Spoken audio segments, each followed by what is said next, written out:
Right, we are live. Hey guys, how's it going? Welcome back to the Kiwi Lads channel. We are back for some more cricket on the channel, something that we haven't done for about a week or so, but this game, South Africa taking on the West Indies in a T20. Now, this is the second that we're going to get to see of this series. The first one cut a little bit short, unfortunately. That was due to the bad weather. They did still get a result, and that was the West Indies getting themselves the victory after an 11 over slugfest between the two sides. I believe they managed to chase down around that 130 mark, which is very impressive indeed. But looking through at the South African lineup, as you can see, it's going across the bottom of the screen. South Africa, they did win the toss and they elected to bowl. So we will get to see the West Indies have the first bat. It's mentioned that round 200 or so might be a good target on this surface. So one thing's for sure, we're going to see a lot of runs in a short amount of time, which is very exciting indeed. Also, a lot of people in attendance for this match, which is great to see, seeing as the test series didn't have the hugest amount in attendance, but now seems like the T20s is really starting to bring out the viewers of South Africa. But what we will quickly do is we'll go like this and this. I feel like the YouTube stream, it might be glitching just a little bit. So we're going to go like that and go like this. I think we're now good. Hopefully everyone can see us. We are all ready to go for this matchup. So like I mentioned, the West Indies, they will be batting first in this contest. So they've got a talented lineup, plenty of power hitters. Now that the two national anthems are done, we will now get to see these two sides in action. But do let me know how many runs you feel the West Indies should be able to get in their first innings. Like I mentioned, around 200 seems to be par, but a couple early wickets for the South Africans could really cause a few problems for the West Indies. I'm going to have to turn up one of these lights as well. It seems like it's a bit dark in here than it normally would be. We'll go like that. Is it going to help the green screen? There we go. We have managed to fix it. So now two sides making their way out onto the field, ready to go. For this matchup, we're seeing a KFC drone. Is that going to drop the ball? Or is it just KFC as the sponsor? It's got a cup inside of it. I assume that it's got the ball in it, and an umpire now is going to grab that ball. That seems very dangerous. I feel like they've got to make sure that it's a very good operator of said drone, or else the umpire might end up getting hit with one of the blades. Looks like they've stopped most of them, though. Yep, he should be all right now. And Hamish, they announced the ODI World Cup is in South Africa, Namibia, and Zimbabwe, as I like to call it, SANS for 2027. It should be an exciting one. See how it does end up going in South Africa. And it will be good as well to help get some more people to the cricket. Because the next T20 World Cup, whereabouts is it going to be held? I know that we've got India for the ODI, but I'm not too sure about after that where the next one is going to be. There we go. That's all sorted out.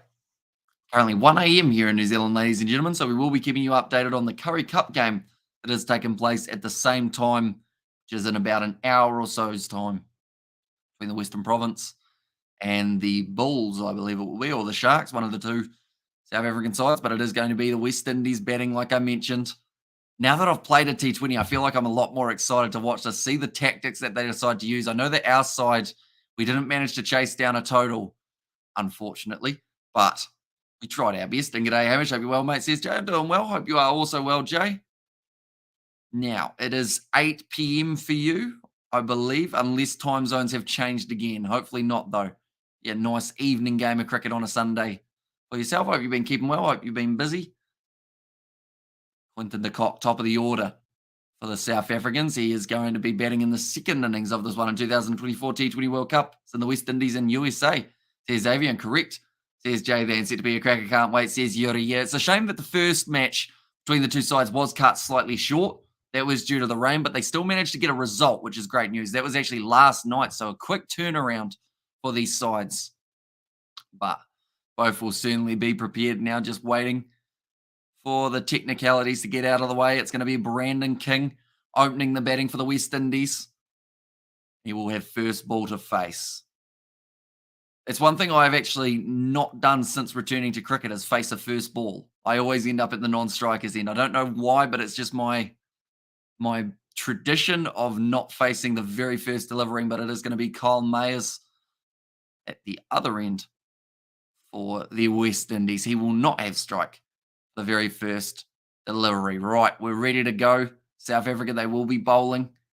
Hopefully it updates here very soon, but it will be Wayne Parnell will be kicking off this one. Well, bowling off this one. I guess I'm still in rugby terms, aren't I? Right.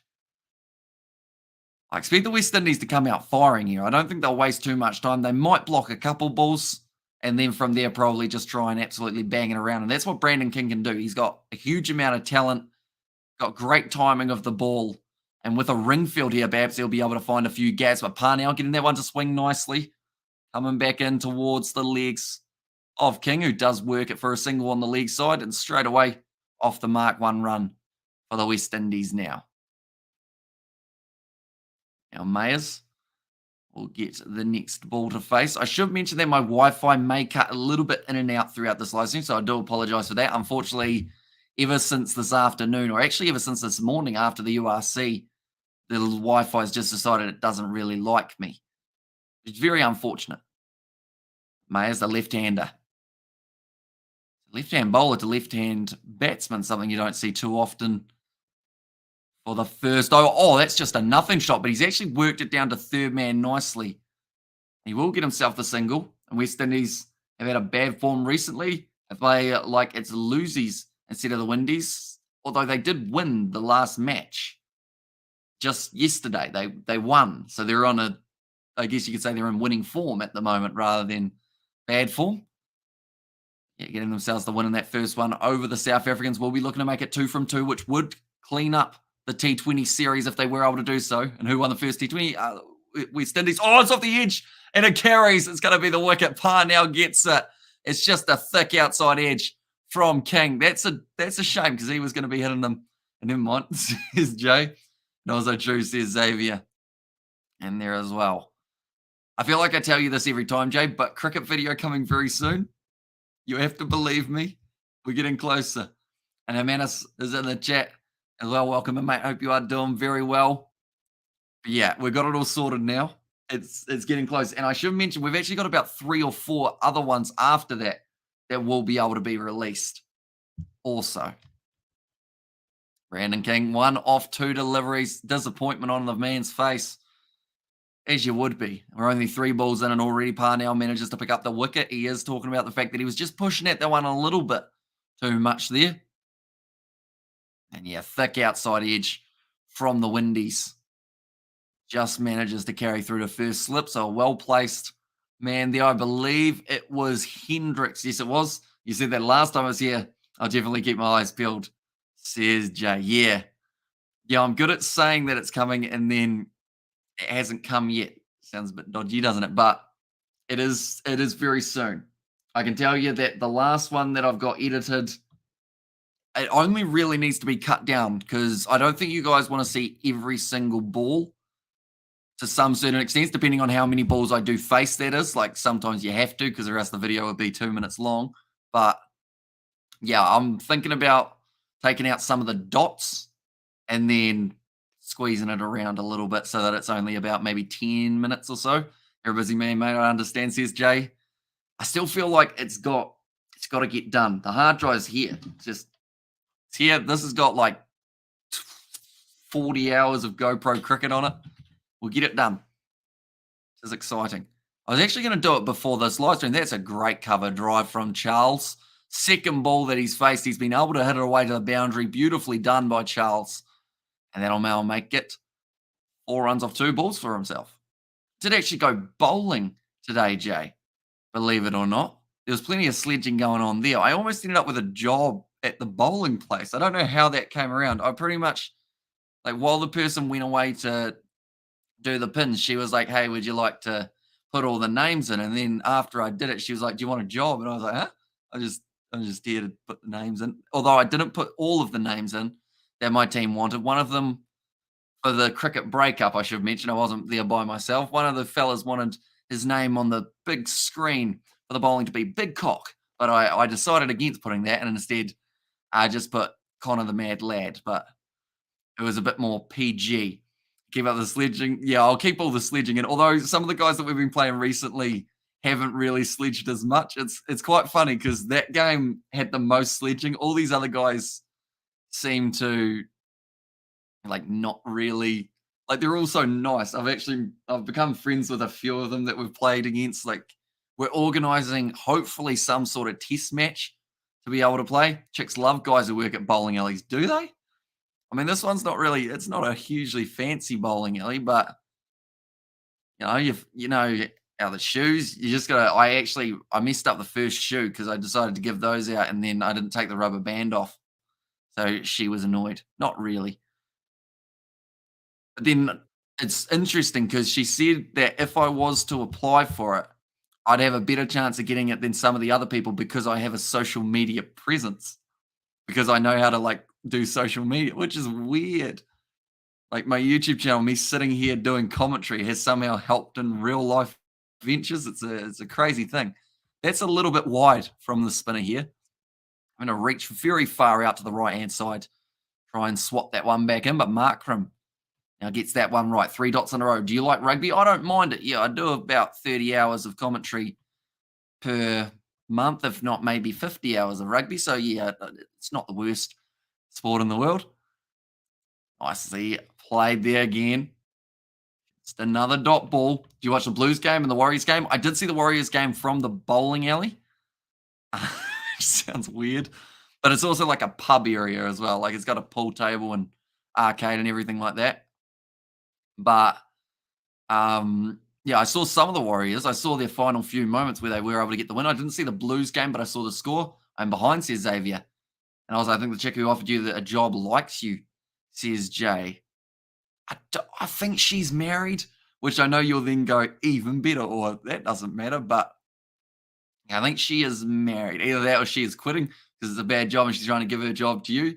That's a little bit like it. She wants to actually, I think she's trying to go on to a different job at the same place. I think she wants to do the kind of management slash, I guess, media side of things. Although there's only so much media you can do for a small town bowling alley. But I don't know. Or work to the leg side nicely. No, you never run on a misfield, and they decided that was the rule they'll stick to. Markram only going for the 1 run off his second over. Very impressive bowling from the skipper. Now, a lot of people have got a KFC bucket hat on. I'm wondering whether or not they might have that thing of if you take a catch in the crowd, you do get maybe a year's supply of KFC. I'm just making this up at this point. I don't know if that's actually the case. Maybe they're just giving them out for free with the tickets. That man got 2. Although he might have stolen hers. She doesn't have one anymore. And that bloke's got 2 caps on, a cap and then the bucket hat on top. Hamish is becoming a Cupid, says Xavier. I don't know about a Cupid. Oh, shot. If anyone else is watching the game, that is one of the most West Indian shots I think I've ever seen. He just stood back, square on, back foot punch. That is a thing of beauty right there. And a shot that I wish I could play, which I know that I could, and I'd get caught every day of the week on the circle. And then the security guard almost got smacked in the back, but just rocks back and just straight through it. And who do you go for in the Union and the NRL? I'm pretty neutral in both. NRL, I should go for the Warriors, of course, because I'm from New Zealand. I don't mind them overall. Oh, Yorker. Great bowling. Great way to fire back. They managed to get themselves this single there. Great back foot punch from Mayers. I enjoyed that shot maybe a little bit too much, as you guys heard. That is a much better ball. The Yorker on middle stump. Try and really cause him some serious issues, I should say. Now, he's gone for 15 runs so far. Shot once again straight down the ground. Charles with all the power in the world. Another 4. Bucket hat sounds like an Aussie game for no reason, says Xavier. Xavier, don't you have school tomorrow? Lol, says Jay. No, I actually have a bucket hat somewhere. The bucket hat. It doesn't look like it's about. It's got a zebra on it. You guys actually got to see it in the Frisbee video. Did you see the Frisbee golf video, Jay? And yeah, but I ain't doing exams. I'll be fine. Xavier, well, make sure that's straight up in the air. This is going to be a great chance now for the Proteas. Who wants it? It's going to be tough. Oh, wait, no, he did have to push it back in. Marco Janssen thought that he managed to get himself the catch out on the boundary, maybe fingertips to it. Got to rock back to see if, there we go, we've fixed the weird shade. This one went high into the sky. A little bit of luck there for Charles after such a classy shot as well. You got to be careful going after every single delivery, and Janssen didn't quite get the finger. I did George's cracker, says Jay. And we've got a few more live streams in the future with George, I believe. The swearing machine, that's just a swat straight down the ground, cross bat as well. These are great shots.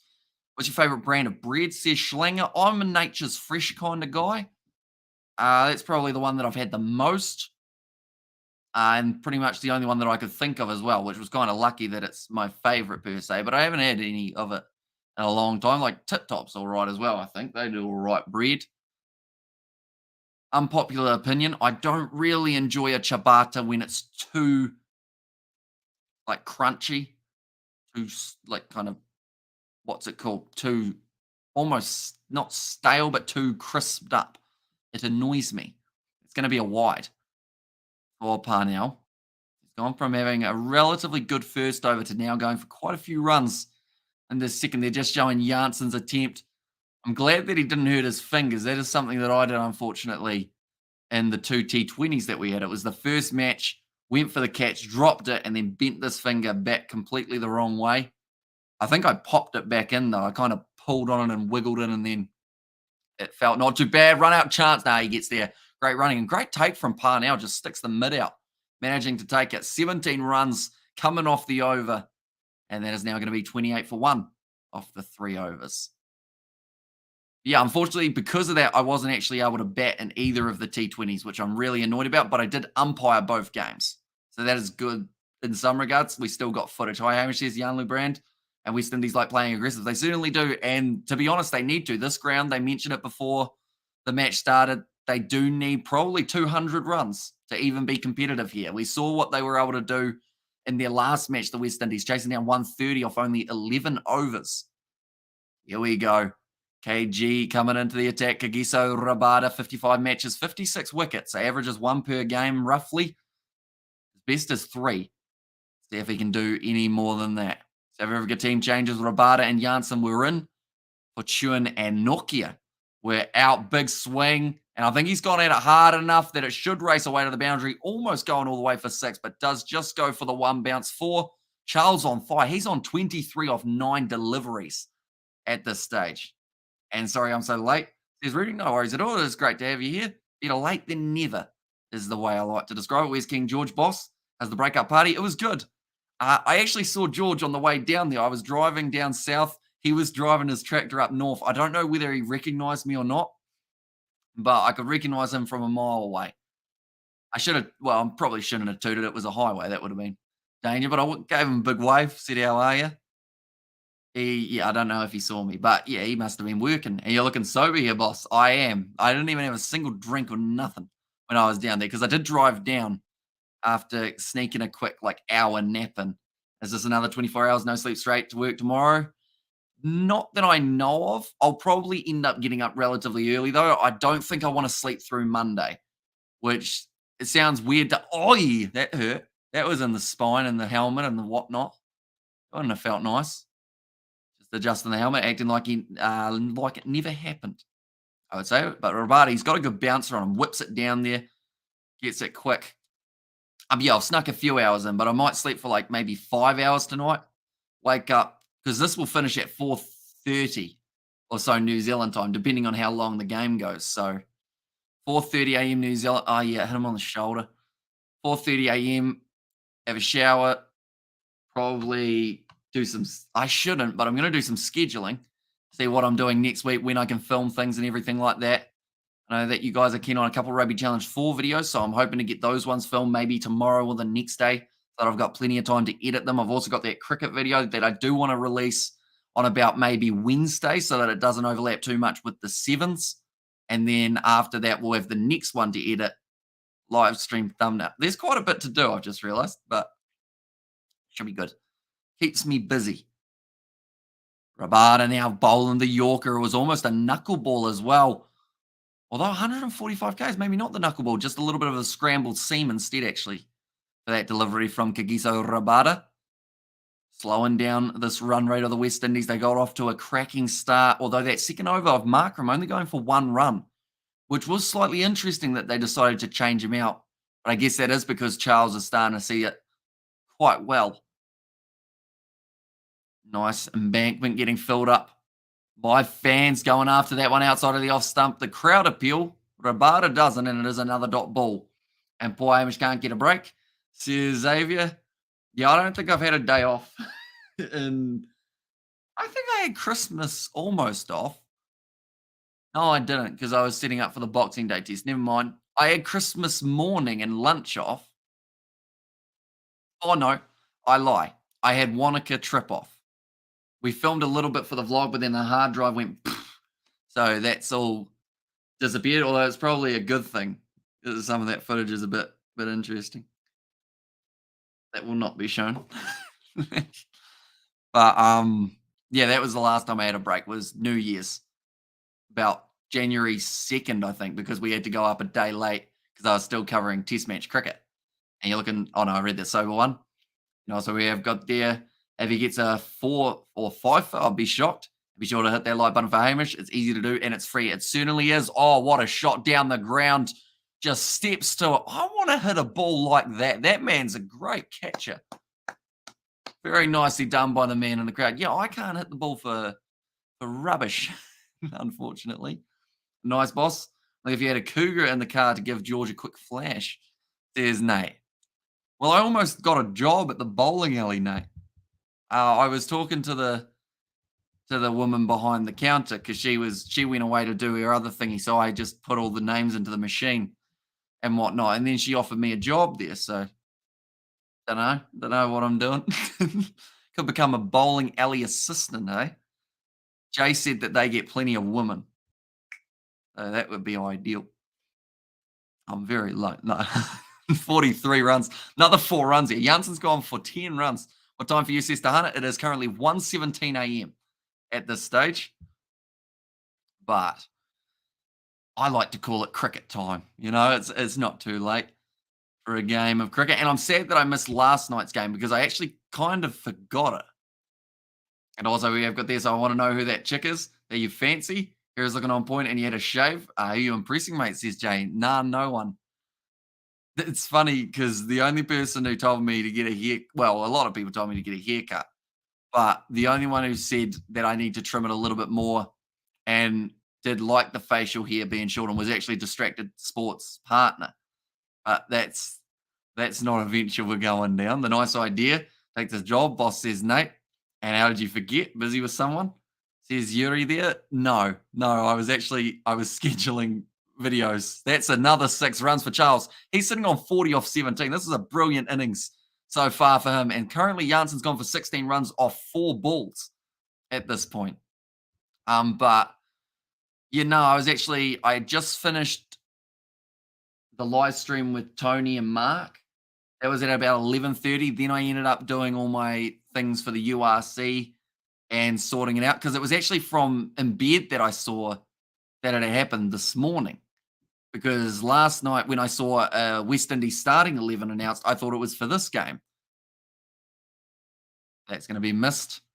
Dot ball's a good ball. Wicket ball's better, of course. That's the saying we hear quite a bit in the cricket world. But Janssen, dot balls at the moment are very, very handy. And also, we're going to take someone's job, runs off with another streamer's partner. Yeah, I get a bit of a reputation, wouldn't I? A laptop in bed, classic. Says Yuri, or just the phone. My laptop is a bit rough. Not in that regard. Don't get any ideas. It's very old. Like I used to, oh, what a shot. Every shot is just bloody beautiful from Charles. He's up to 44 off 19 deliveries. He's hitting the ball. Like, what is his bat made of? Or what is he made of? Because he's making it look extremely simple to just keep on smacking the ball. South Africa needs to get Charles out ASAP. Exactly right. Like, because at the moment, he is making it look like they're going to get 230 if he finds the middle of the bat this often, hey? Says Nate. And you commentating any rugby games today? I don't believe so. The only game that we might have been covering was actually the Curry Cup, and that was taking place between the Western Province and the Sharks, I think. I'll just quickly have a Google of that. Um, yeah, Natal Sharks versus Western Province. That's actually going on currently.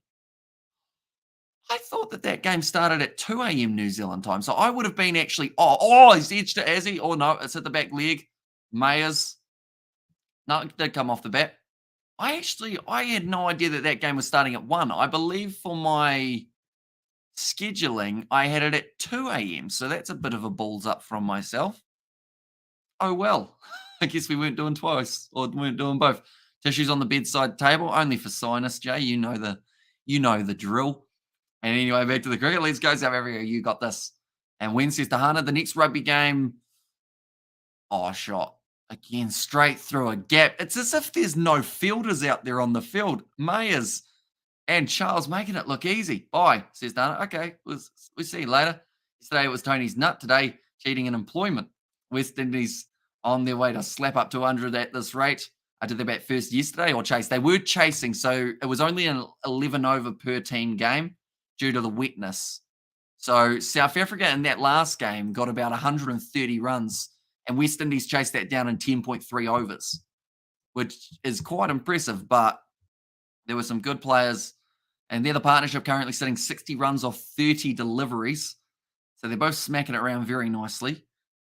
It was good to have Tony on. It was actually quite a nice new setup, having both of us here and then having the scoreboard next to us. That's because of the latest update that they've got on StreamYard, which is extremely handy because you can do all sorts of different things. Like I can put myself here, I can put myself here, I can put myself here, put myself here, myself over here again. I'll just put myself back in the normal spot for now. Damn top effort that, says Jay Hayes. Yeah, they looked impressive, and I hope that they can continue that throughout the South African series just to show people that they're not out of it yet. Shot down the ground, but it is going to go straight to the fielder. You would have been proud of me, Jay. You would have been like a proud father. I took a catch in the second T20, even though my finger was busted and I couldn't move it. I took a catch, hit this hand, luckily, because if I hit that one, it was popping straight back up. But I hit this hand, caught it at backward point, and then also I took a caught and bowled off my own bowling, which I guess is what a caught and bowled is. But whipped down the leggy. Fella tried to hit it over my head. One-handed jumping catch. Way above me. Poached it. No one recorded it. No one saw it other than the people who were there. And it sounds like I'm making it up and saying some sort of like big story, but that's actually how it went. It was quite cool. Taking catch. There's going to be a dot ball from Rabada. A good finish to this over so far. Single leg by and then also 2 dots. So bringing it back quite well at the moment. Kagiso Rabada. Tried the leg cutter there by the looks of that. Did it actually cut though? Yeah, there was a bit of cut on there. Bit of a seam on the ball as well. Rabada. Final delivery, current run rate still sitting at 10.63, so they are ticking over very nicely for the West Indies. Right, here comes Kagiso. This is where they need to get Charles out. Short ball, doesn't decide to play at it. It's a dot ball and into the over. Very good. I'm always proud of you, Hamish. I sometimes wish you were my son, says Jay. I'm going to start crying, Jay. That was a beautiful moment we just had. Can I call you dad? No. Our play's over at the moment. 62. No, it's not 62. The scoreboard hasn't updated. 60. Yeah, no, it is 62. 62 for 1 off the 6 overs. I mentioned that's still my favourite shot of the day. Mayer's back foot just punch. It was powered up. Janssen unlucky to not be able to take that catch. He chased it a long way to not be able to get to it. Some great shots, finding the gaps, the West Indies throughout that power play. And now South Africa under a bit more pressure. I would assume if I was South Africa, I'd bring back Markram. That's not Markram. That is Magala. Okay, I'll be honest. I haven't seen this man bowl. Looks like he's a right-arm fast medium. Okay, looks like he's a right-arm fast medium. My apologies. Almost called him a spinner. Charging in. Oh, wristy. That looked... Oh, it's over 6 runs. Welcome to the ground. His wrist went weird with that one. I don't know whether that was his natural delivery or whether he tried to do it off cutter or something, but his wrist in slow motion looked like he dislocated it, then and put it in place, and then got the ball down. It looked awkward anyway. Only a 65-meter six, but with the short boundaries, plenty of runs out there available. Unlucky out on the boundary for Klaasen to not quite be able to take it. But here comes Magala again. Charging and tries the short ball. Myers says, get out of here, son. And that ball almost got out of there. That is a massive shot from Myers. Wow, 2 sixes in a row. And Myers out of the stadium. What a shot. That was an absolutely brilliant strike of the ball from Myers. That's going to be almost a 100-meter six. It was just in the slot. You can't try a short ball when you bowl 120. Just ask Tim Southey. He just gets tonked when he tries to bowl it. Definitely with no swing. That was looking for the seam. Spanked. It was 114 meters. That's bloody massive. The flamethrower was going off for that one. 2 sixes from 2. Welcome to the jungle. Yeah, welcome to the West Indies for that shot. Of course, they're playing in South Africa. I know, but welcome to the West Indies. Flair with the bat in hand. What's Myers doing now? Does he go after him again, or does he play a little bit more conservative for this ball? If I know Myers, I know he's going to swing if it's in the slot.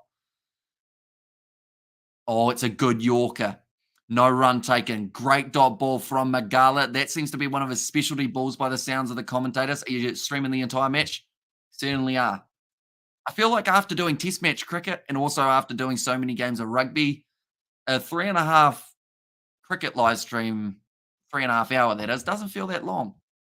And also playing in one. I feel like because I played in one, you guys are going to get sick of hearing me say that every once in a while I play a bit of cricket. But yeah, since playing in one, just out of the reach for the diving catch. It's going to be another 4 runs out through cover point. But yeah, since playing in one, you spot where all the fielders are and you just see those little things that you would see, but you kind of pass over. But now that I've played in one, is quite exciting. I want to see how close this was to a diving catch here. Mayer's, the bat face is just so thick and strong that she's going to go to the boundary unless there's a fielder in the way. Here comes Magala again. Short ball. Slower delivery, just tapped away from Mayers. Oh, cricket's a brutal game because that was nothing more than just to put the bat out there and dabble with it. 124 kilometers the ball was going. Miller gives the man or the child a tap on the cheek over the boundary rope for grabbing the ball, but just taps it through the gap. Glided beautifully. That is well and truly knowing where the field placement is and making quick decisions in your head, which is something that's very hard to do. Being able to think, okay, it's short now outside of the off stump. I know that they had the men deep on that side, so do I have, have the shot, boom, 4 runs. It's gone for 20 so far, Magala off his first over. Leg side-ish, but it's on the pads. That's actually the best ball that he can bowl. Try and get it so that Mayers has to try and whip it off his pads rather than having that full arc of power that we know he's got because he got 21 runs off that over and he retains the strike. 83 for 1 for the West Indies, currently going at a run rate of 11.86. We knew they'd be quick, but did we know that they would be this quick? Not really. I mean, we knew it would be quick. And would you ever go to Jamaica to watch West Indies match live? That is a dream. To be able to go to the West Indies home matches, like you see the environment on the TV, and definitely if the West Indies are in form, like a T20 over there would be absolutely incredible to be able to witness. And yeah, one day I feel like I've got a little bit of a cricketing bucket list, I guess you could say, and also a rugby bucket list in terms of things that I want to do in terms of watching. But I would say Ashes is one that's got to be up there. West Indies match at home for the West Indies, definitely one again. I'd love to go to the MCG for another Boxing Day test match. What else have I got? Rugby-wise, of course, a World Cup would be absolutely awesome. Maybe the Australian one in 2027. But here comes Shamsi, or Shamsi. Sorry, I'm a bit excited after that last over. He is the left-arm leg spinner. Makes it a little bit awkward. I believe he actually bowled the wrong in the first delivery. Call runnings. says Nazi Williams. And also we have got there, please tell your side time, says Norman. At the moment it is 1:30 a.m. for myself. So it's quite a light. Oh, that's a shot. Just caught up with it. Got enough of it. And it's going to be 6 more for the West Indies. That KFC bucket is tempting right now. Can't miss it. It's huge, says Blues Nate. Yeah, 1:30 a.m. for us here in New Zealand. It sounds like a weird time to watch a West Indies South Africa game, but because I guess it's my job to a certain extent until I work at the bowling alley, of course. But I don't think I'll be able to do it because they do rely on weekends a little bit, and I'd have to be like, "Hey, but I'm streaming." I have to stream from the bowling alley. Missed that one, Mayers. He's actually caught up with Charles, which seemed like no one would be able to do because of how quickly Charles started his innings. But currently, this partnership almost moving up to 100. Shamsi's a hard man to read with that spin. Just looking at the way that he releases it, I'm going to look very closely at his wrist. Okay, I could tell that that was the leggy, but I think he's very good at disguising the wrong in, getting it in there and trying to make it relatively awkward. He's looking angry that he only got a single. That's the thing. And thanks for the time. Hamish is late. Oh, Nazi. Now, am I correct in saying that you cleaned your kitchen? KFC bucket in the crowd, says Nate. I actually was at KFC today, believe it or not. Oh, shot. It's just a pie.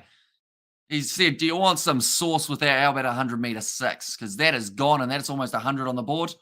And also, we have got there bowling alley. I thought you worked in construction, says Schlinger. I do, but that's only kind of the part-time gig at the moment in terms of hours that I fill in for Dad when he does need assistance, whether it's normally the bad jobs like pouring concrete or filling up bags of shingle for boxing and all sorts like that. But yeah, I don't think I'll actually have the job at the bowling alley. They were just like, hey, you could have it if you want, because the funny thing is, it's kind of you can have it if you want because you're a YouTuber, because I know how to do social media, which is so weird that it's like, hey, you've sat in your lounge for like 2,000 videos, have a job. I can't imagine George at the bowling centre. Nah, he's a scary man. In fact, if you want to see him at the bowling centre, check out the Kiwi Lads vlog from a few months ago. You will see him actually having a go at bowling. Oh, clean, mate, says Nazi Williams. Good stuff. The kitchen tidy. I got to tidy my room. I sound like I am a child, but I often don't realize I'm an adult as well. But got to tidy my room probably tomorrow, to be honest. That will be part of the nice big schedule. Okay, Markram back in. He actually only went for 1 run off his first over. So the pick of the bowlers, saying desperate for a wicket, because this partnership is huge at the moment. 97 for 1 off just the 8 overs they have been bowled. Here comes Markram again. Can he do it? Get that breakthrough and try and get the pressure off. He's given a full toss. Going to be hit away. Nicely fielded in the deep. Do they get 2 for it? I think they might. Yes, they do. Do manage to get the 2 runs. That one, Markram. They might not mind that at the moment, just huffing a herbal and some organic beverage, says Nazi Williams there. Yeah, I'm not sure if I... Oh, shot. That's 6 runs again. That's too easy for the West Indies. You could have a 100-meter boundary and these boys would still be hitting it over.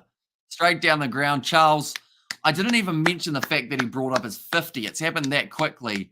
But Charles moves up to 59 off 26 deliveries. Half century for him. 100-run partnership for the West Indies. Heads, because it's now 105 for 1. Sorry, boss.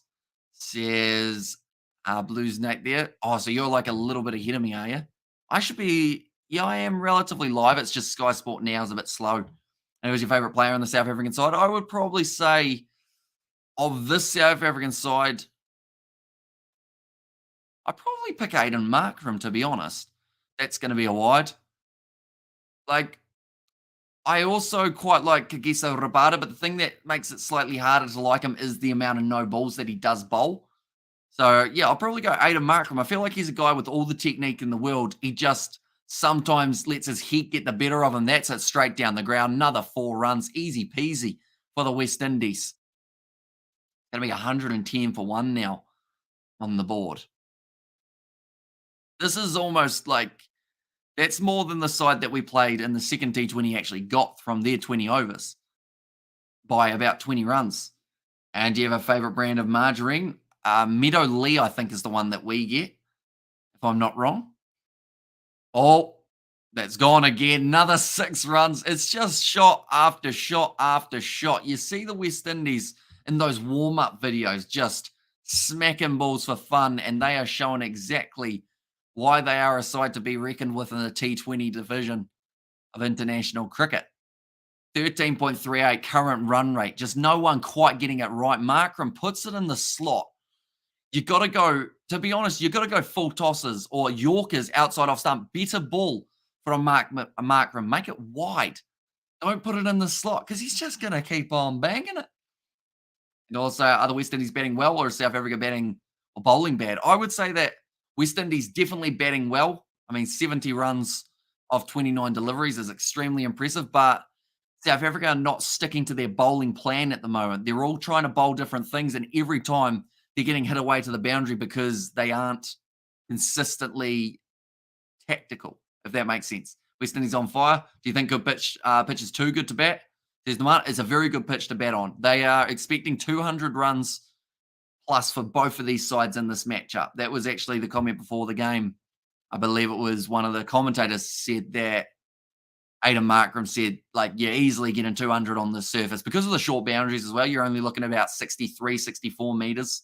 So that means that the West Indies, like, they hit that 117 or 114 metre six. So he almost cleared that one and another boundary after that. So certainly powerful for the West Indies. But South Africa, they've got some big hitters. You got Quinton de Kock in that lineup just going past now, although now we're into the bowlers, of course, the ones who have to try and sort this partnership out because it's currently 116 off 51 deliveries. Here we go. It's going to be Shamsi again. Went for 14, taking pace off the ball, straight down the ground, over his head. 6 more runs into the crowd. At the moment, the crowd have got to be on their toes because they're getting more catching opportunities than the Proteas in the field by miles. That's going to be 6 more. Mayers, half century off 24 deliveries. Very good batting from the West Indies and from Mayers as well. And South Africa bowl far too many extras. Most of their matches, says Hillary, and that can sometimes be down to Rabada due to those no balls. Please tell me why these Caribbean so much powerful, says Noman. They're just very strong individuals, I guess you could say. They're built very well. Some would say genetically they're just built for cricket. Oh, almost a run-out chance. Because they've got a nice combination. These batsmen just have such great hand speed and also the power to go with it. And then you look at their bowlers. Normally they are quite tall individuals, strong build as well. Strange how Caribbean is split between baseball and cricket. Jamaica, Barbados, all cricket. Dominica, Cuba, only baseball. Says Schlanger there. See, I guess it just depends on whereabouts you are. All hit down the ground, not quite getting it. In fact, the reason that he doesn't get caught is because he didn't time that one. Hi, says Yako. Welcome in, mate. If you are doing well. Apparently, we've seen 125 runs being scored by the West Indies. So they are looking to score about that 133 that they got off the 10.3 overs in the last match up against South Africa. That was in the rain-affected game, and currently they are ticking over extremely well. Shamsi, but leg side, it hits the pad and they won't get the run. That's where I think Shamsi needs to bowl. Yes, you've got the chance that he might be able to whip it off his pads, but that doesn't seem to be a shot that Charles has played too often throughout this match. And I know that's going to backfire, and he's probably going to hit him for 6 now with that exact same ball, but get it full on the legs. Don't give him the space. He's a left-hander as well, so it's an awkward angle. That's in the slot, but he didn't quite get all of it this time, but it still goes for 6. The boundaries are short. Proteas must win the T20, says Yako. If you're going to keep on putting it the half volley in the slot, there's going to be boundary after boundary after boundary. So Shamsi's disappointed, but he hasn't bowled it anywhere near where he needs to. Once again, it's the step down the pitch and swing through the ball. 69 metres, not a huge 6, but with the ground and the boundary only being 64, you can get away with that shot. In the slot, what are they doing? That's going to be even bigger. That is massive. And it goes into the grandstand again. Another 6 runs. Shamsi goes for 19 off the over, and the West Indies 137 for 1 off 10. This is a batting masterclass at the moment between these two. But also, a bowling attack that has no plan. They don't know how to get them out. And I feel like that is something that's really costing them. That is a massive KFC bucket. I agree with you, Nate, from earlier on. You can fit a lot of people in that KFC bucket. I wonder how many pieces of chicken could be put into that one.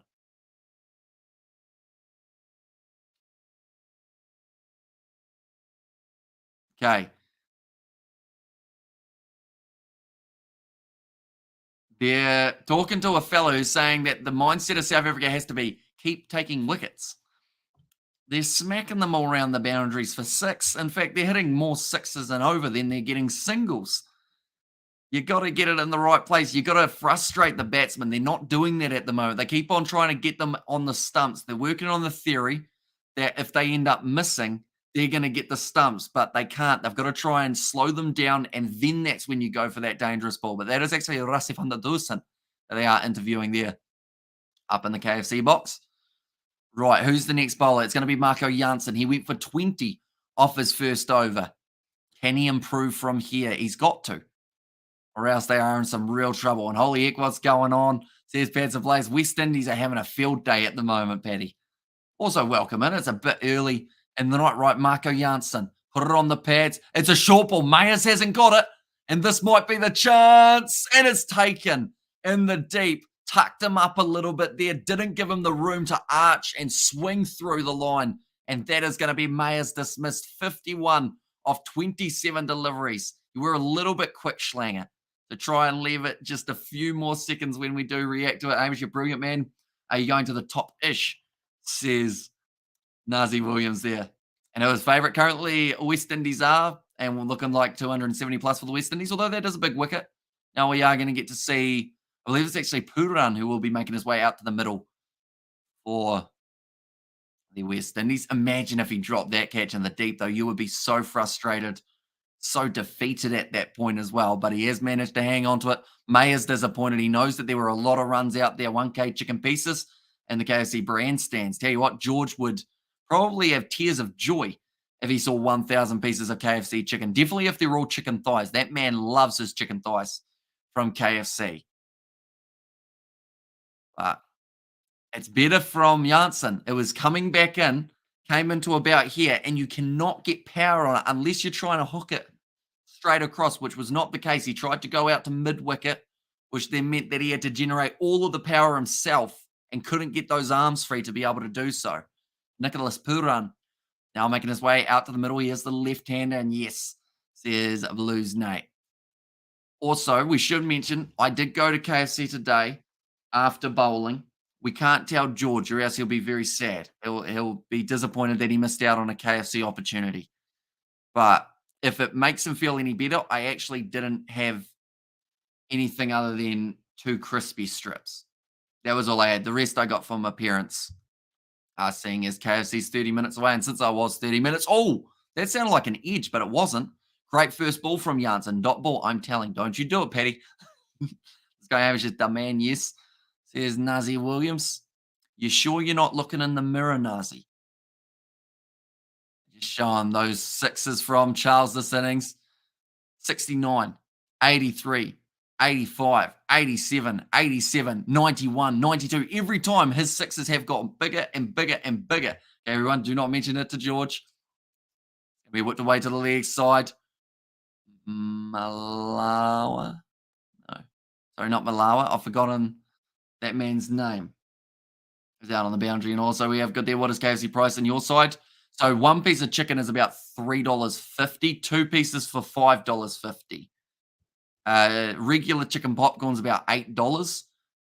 2 chicken crispy strips is $6. So it's quite expensive. George, guess what Hamish did, says Padza.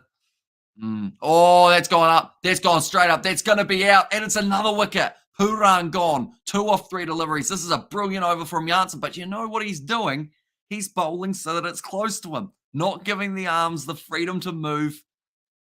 This is the perfect example of how to bowl to this West Indian attack. Mate, can you do GoPro at KFC? I don't know whether they'd allow us. Put a GoPro in KFC, but just didn't quite get it. Purani went after it. Didn't quite get onto it in the end. But those are a couple quick wickets to fall. And since people like talking food, they do. We always end up talking about food on these live streams, no matter what. Whether it's a cricket live stream, a rugby live stream, if it's a late night game, food is on the mind of a lot of people. But the third wicket falling for the West Indies, still in a very good position though. Like they can still go on and get at least 200 runs here. Oh, mate, we all go like this. And we will go like that as well. Perfect. There we go. And now it's going to be the captain Powell making his way to the middle. Can he go Powell and hit some big shots just like Charles, who's sitting on 82 off 32 deliveries? Now, I'm not completely aware, but what is the fastest century? Fastest T20 century. I believe it's quicker than that. 35 balls. So he could tie it if he hits 3 sixes in his next 3 deliveries. And that was actually David Miller alongside Sharma and Wickramaskara, who did it for the Czech Republic against Turkey in 2019. Now, it's going to be a single taken. This will be an interesting one now for Janssen. He's got a bit of confidence about him. He's got 1 ball to bowl now to Charles. Sean Pollock. There's Schlanger there. Food is very good, Padza. I will give you that. I haven't eaten a lot of food over this weekend. That's probably not a good thing. I've had like a lot of chips. There's a roast chicken in the fridge though. That's actually cooked. I mentioned about how I had a roast chicken about a week ago, but now I finally cooked it up. It's looking very nice, so I'll end up having that probably after the live stream. Currently, we're seeing 25 dots and we have seen 24 boundaries. We've almost had more boundaries than dot balls in this innings. All short ball, well bowled by Janssen. End of the over. Only going for the 3 runs and getting the 2 wickets. Do you eat lots of fruit and vegetable? Oh, that's a lie. I had a banana this morning as well. So, I mean, I don't eat a huge amount of fruit. I eat probably more vegetables than fruit.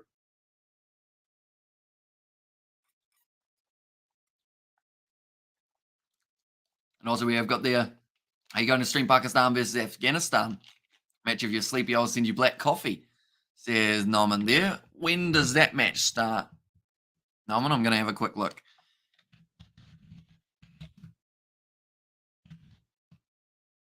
At 5 a.m. She might be a bit tight for us to do that one. And I don't actually think that's being shown in New Zealand, sadly. So that makes it a little bit trickier, unfortunately. But yeah, we won't be able to cover that one. But we will be hopefully covering the 3rd match of this series because it's going to be an exciting one. Definitely if South Africa can somehow fight their way back into this. But at the moment, it seems like it's West Indies' game to lose. But these wickets are certainly helping. Now Rabada pitches up. Nice hit down the ground by Powell. Will get the single down to long on. Charles now back on strike. It's too late for KFC, says Baz the Blaze. It is. I feel like KFC, I was talking to George about this when we were actually in Timaru the other day. I said, with KFC, anything earlier than 12 feels a bit weird to have KFC. And then anything later than like 11 p.m., I think is the KFC like cutoff time for me anyway. Well, Bolt playing that one late there, Charles. He seems like he's going to be a little bit more conservative now that they've had a couple quick wickets. Doesn't want to lose his to become the anchor of the innings. And now I have to get some lunch to do all the food chat, says Rudy.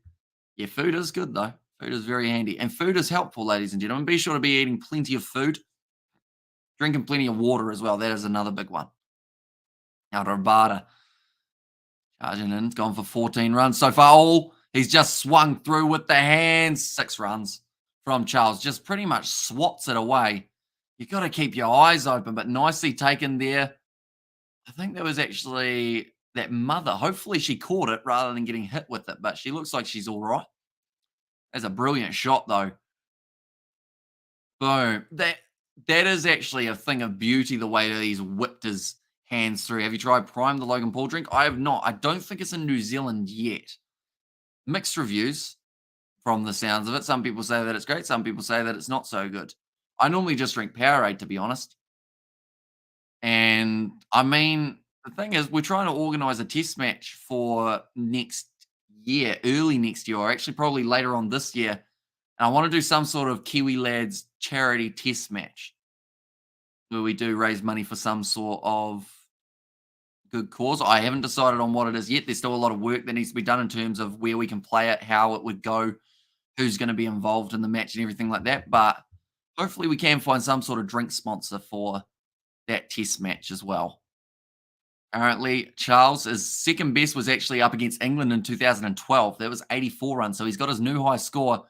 Oh, he was pushing at that one a little bit, though, trying to find the bat. Didn't get onto it. That was actually Powell, though. My apologies. He did have the strike there. But India 52 in 2016. 2013, he got 57. 2016, 79. So it's been a wee while since we've seen this man hitting the ball like he is now. But now that he's starting to swing through it very well, doesn't look like it's going to be too easy to stop him unless he makes his own mistake. That's a test match line from Rabada. We know he's pretty handy in a red ball match, but that is going to be the end of his over. 12 overs down 148 for 3. And also, I think some of the Proteas have one too many KFC buckets. They look unfit, says Cameron there. Although T20 is one of those formats that in some ways you don't have to be really that fit. Like, at the end of the day, if you're there as a power hitter or a bowler or anything like that, you've only got your 4 overs that you got to get through. So as long as you're passing the fitness test, which they do actually take before each match. I know that before this game, they were talking to the new captain of the Proteas, whose name Bavuma, there it is. It's just popped up in my head. But he was saying that he's doing a fitness test on Tuesday to see whether or not he is match fit enough to be able to play, seeing as he did get a little bit of an injury earlier on. And which score you're expecting from here? I think, to be honest, I'm thinking about 236. And in fact, everyone, be sure to give your prediction. How many runs will the West Indies get? I'm going to star them all, and whoever's closest, I'll put it down the bottom of the screen. Magala looks like he's had too much KFC for sure. Says Schlanger there, and he should get fastest West Indies T20 100. Says Bads of Blaze, as it's set by Chris Gale with 47 balls. Yeah, he's well and truly on his way to that. That is for sure. Now 11 runs between him and that, though. Still, oh, it's a big full toss. Smacked out through cover. 4 runs. 136k, so he's starting to get a little bit quicker. 213 is Pettis Blazers prediction. So yeah, everyone be sure to put in there in the chat. I'm going to move like this. There we go. We've fixed the camera. 250, 222 from Blues Nate. So everyone's going above 200. Is anyone going under 200, I wonder? You know, a few wickets could fall in a hurry all of a sudden, and then maybe it makes it a little bit trickier. Although more than likely they're getting the 200 mark, aren't they? Now Charles. Like they've just said about the Chris Gale, 300 might be a bit high, Schlanger, but we'll put you in anyway. And 270, says Rudy. That, tell you what, it's not completely undoable, is it? If they get a couple overs where they go for 20, 25 in a row, almost chopped it onto his stumps, they'll take the single, who will move up to a 6 away from his century. And he's still got 9 balls to be able to get there. So I wonder if it's in the back of his mind, knowing how quick he's been scoring.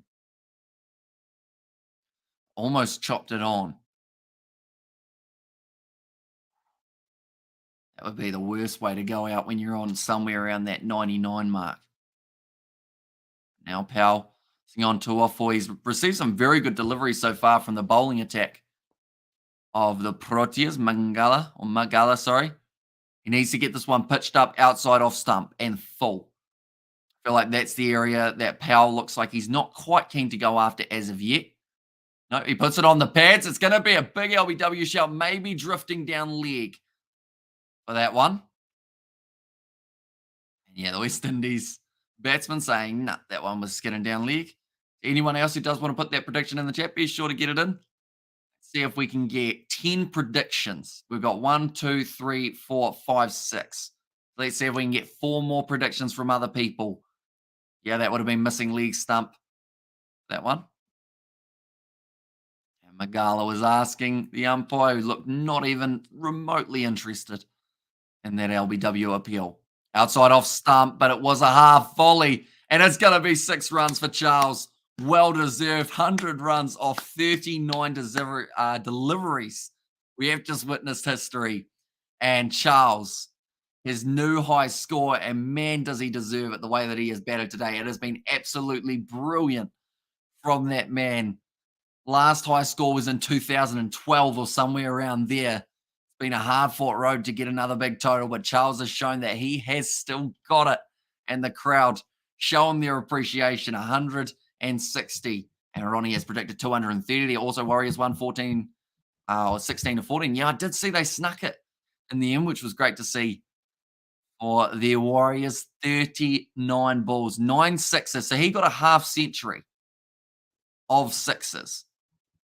That's crazy. And then 9 more. So majority of his runs have come from boundaries. He's just swatted that one.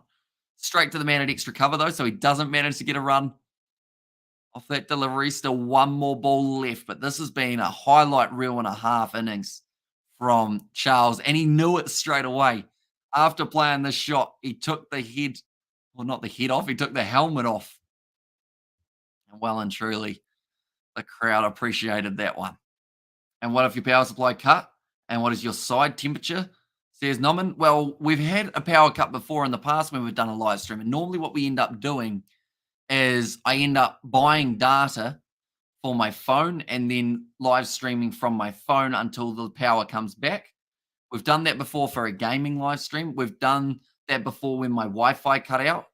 Yeah, I end up pretty much rapid fire buying a data plan and then just continuing the stream as best that I can, even though we won't have the scoreboard if that was going to happen, but luckily it shouldn't. Fingers crossed, touch wood and all that. But very nicely done. And currently temperature for us is 11 degrees Celsius. So it's a bit chilly, but saying that it is 2 a.m., so probably understandable. Like I said, deserving of the accolades. Brilliant batting from that man.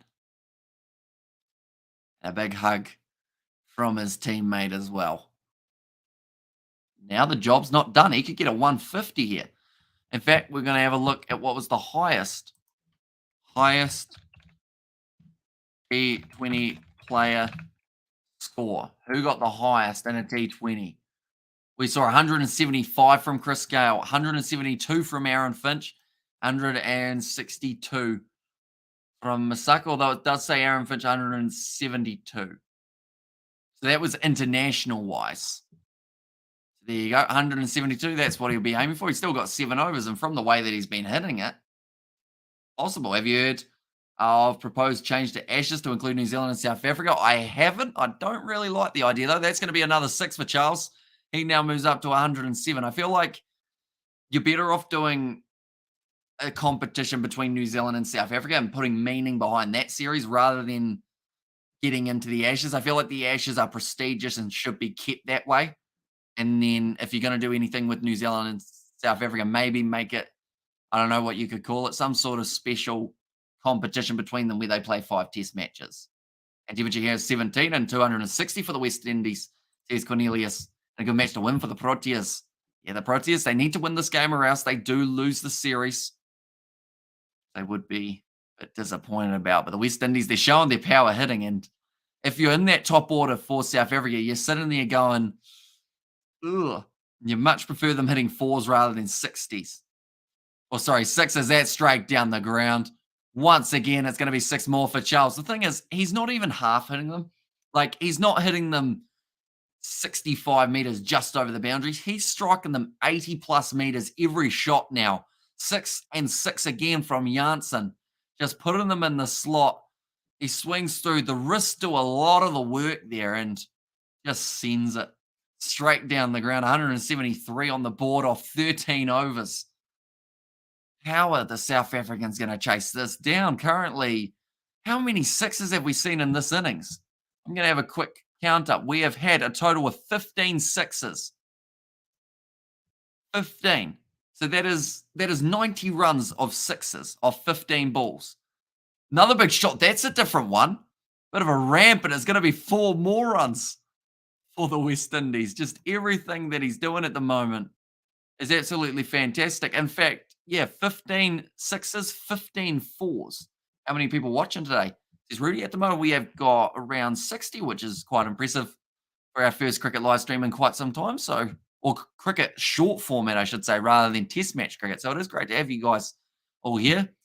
It's always interesting in terms of whether or not anyone will be popping in for the cricket streams, because I guess we're slightly rarer with cricket than we are with rugby, which I don't want it to be. I want to have it a lot more of the cricket in there. Do they split the ashes if New Zealand and South Africa joins? Yeah, see, I don't know how they'd do it.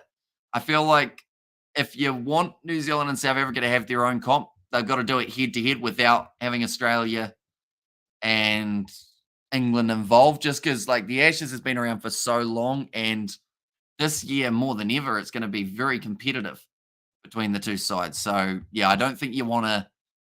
You don't really want to change that. And Janssen, it's going to be hit hard by Charles. He doesn't quite get all of it, but he does whip it down to long on for the single. Just gets the one, and he's disappointed with singles. Like I mentioned earlier on, when he's not hitting the ball to the boundary, Charles is getting frustrated. But 118 off 45 deliveries. Incredible stuff. This is a total that on a normal pitch would be enough, possibly a defendable total. Whereas here on this pitch, it seems like they needed more than 200. They're looking at about 250 at the moment, the way they are scoring. If not actually 260, I believe. Now Janssen needs to close out the over well, trying to hit that one a bit too hard, pal. He's currently sitting on 3 runs of 6 deliveries. So ticking over slowly, but he is feeding the strike to his main batsman, which is the main thing. And also, thanks, brilliant commentary and fun to listen to. Keep it up. There's Ronnie. Thank you very much, Ronnie. Hugely appreciated. At the moment, your prediction of 230, there's a couple quick wickets, could certainly still be on the table. Although the South African boys, they're going to have to make sure they get the line and length right. And what is the fastest pitch in the world? I've heard people say the Wacker in Perth. When it's about day 3 of a test match in Perth, it certainly speeds up. It's why Mitchell Stark and whatnot normally have so much success. The Ashes always be between Australia and England. Those two have history before I walk this earth, says Blues Nate. And this reminds me of the Stars game, the BBL all great. Oh, Kids got him. Oh, no. Charles is dismissed. The Yorker was good from Janssen. Charles actually managed to keep it out, but then it rolled round and bowled him. Disappointing way to go out, but a brilliant innings nonetheless from Charles. Absolutely fantastic batting from the South African. From the West Indian. Wait, they want to check this. Yeah, it is out. They've just said, okay, he is going to be gone. Gets the handshake from a couple of the South African players saying, very well batted, mate. He's disappointed to go, and I'm way off. Although, quick wicket. The wicket's just gone. They'll be a lot slower now because 3 off 6 for Powell slowing it down. They'll probably send in another big hitter. You never know, some quick wickets, though, you might not be a mile off. It's all about that follow-up, though. But Janssen, that is actually his 3rd wicket of the day. He's doing very well. But yeah, that Glenn Maxwell game when he was going bang for the Melbourne Stars was very impressive. Charles gets the round of applause, whether you are a South African or West Indian supporter. He is certainly getting clapped off the ground with appreciation from the crowd. Johnson Charles. Bowled by Janssen, the strike rate of 256.5. You don't often see that when a player's got over that 100 runs. That is absolutely phenomenal. He's now going to be making his way off the field. And now the new batsman, Shepherd, makes his way. Good sportsmanship, says Ronnie. It was. I remember during one of my cricket matches, I was fielding out on the boundary at deep mid-wicket. And a fella got about 86 runs against us, I believe it was. And he ended up going out. So I sprinted because it was going to be hard to catch him. So I sprinted from mid-wicket all the way over, shook his hand, said, great job, mate. And then they decided that he wasn't out because they said it was a bump ball. Said that he hit it into the ground. So our team just, I guess, also good sportsmanship. We're like, we're not sure if you were actually out there, so you can come back. So I ran back out to the mid-wicket boundary. Then about an over or two later, he went out. So I sprinted back from there, and that was late in the game as well. The leagues were burning at that point, but sprinted back over, said congratulations again, and then popped back across. It's going to be a single taken by Powell. In fact, they will get back for two. Good work on the West Indians. In fact, they want three. It's going to be risky running at the bowler's end. He gets there just, and he's actually ended up getting hit. Parnell says, how is that? Ball hit the runner, so I don't think it's going to be given out. Oh, that was a no ball. Well, very close to one anyway, but they're just showing that dismissal blocked the Yorker. Thought he had done enough to trap it, and then it just rolls back onto the stumps. Very unlucky for Charles there. Yeah, he bumped it into his left leg. I'm going to move back. There we go. We have fixed the lighting. Yeah, hits it back into the calf, and then it bounces back onto the stumps. Only 14 overs down at the moment, sitting on 180, 2 for 4. Now Parnell. A little bit short outside of the off stump. Nicely cut away, though. Man at deep cover, just the single again. Run rate certainly has slowed down, though. Even though they've got 4 runs off 2 balls, that is still slower than what they were going at, which is crazy to think how quickly they were progressing, the West Indies. Anyone who is new to the channel, I should mention, be sure to leave a like and subscribe. We are going to be covering the third matchup of the T20s between these two sides, and that is going to be taking place on Wednesday morning on the 29th of March at 5 a.m. That's a nice time for us here in New Zealand. I was hoping it was a 1 a.m. game again, but 5 a.m. I guess if I go to sleep, full toss. We head away to the mid-wicket boundary where Janssen was waiting. Yeah, if I go to bed early on Tuesday night, she'll be right. All good. And will anybody ever surpass Don Bradman as best ever, says Schlanger? It's tricky because I know a lot of people were trying to put Steve Smith in that boat at one point, but the big thing is it's always hard to judge because the style of how they used to play is a little bit different to now. The bowlers who he was facing were different, whether they were better or worse. It's very hard to compare, I think, but certainly going to go down as one of the best, if not the best cricketer of all time, Don Bradman. Power sitting on 7 off 8. Just working away at these singles here, keeping the runs ticking over. It's important to do. Now sitting on 2. Yeah, I actually seeing that run from the side, I thought it was very close to a no ball. But they said it's all right. The last thing you want is to get a man out on 118 and then have it be a no ball, though.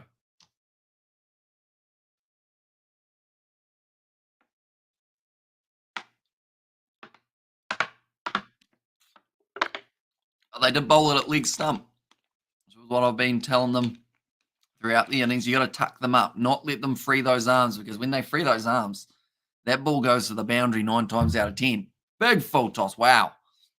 Didn't quite get that one right. Shepherd works it away. It deserved 4 because it wasn't the best ball for Parnell to close out the over. He's asking for a no ball. I don't think he's going to get it, though. And that will be the end of the Parnell over. Now the West Indies sitting 190 for 4. Good boy, Hamish, drink that water. Says Pads Ablaze. Hydration is important, or else I will end up losing my voice completely. On which channel do you watch the cricket? You can tell us. So I am watching it on Sky Sport 3 here in New Zealand. Want to have a drinking contest? Not really. How much money's on the line, Padza? I'm not good at drinking quickly, though, so I feel like I would hurt myself. Playing a bit of funky music there at the ground, looking at that over. They made 11 runs off it. It's going to be McGullough again. 5 overs remaining now. 1,000. No, thank you. I am good. Just showing a few of the other South African players. I believe Bavuma was there.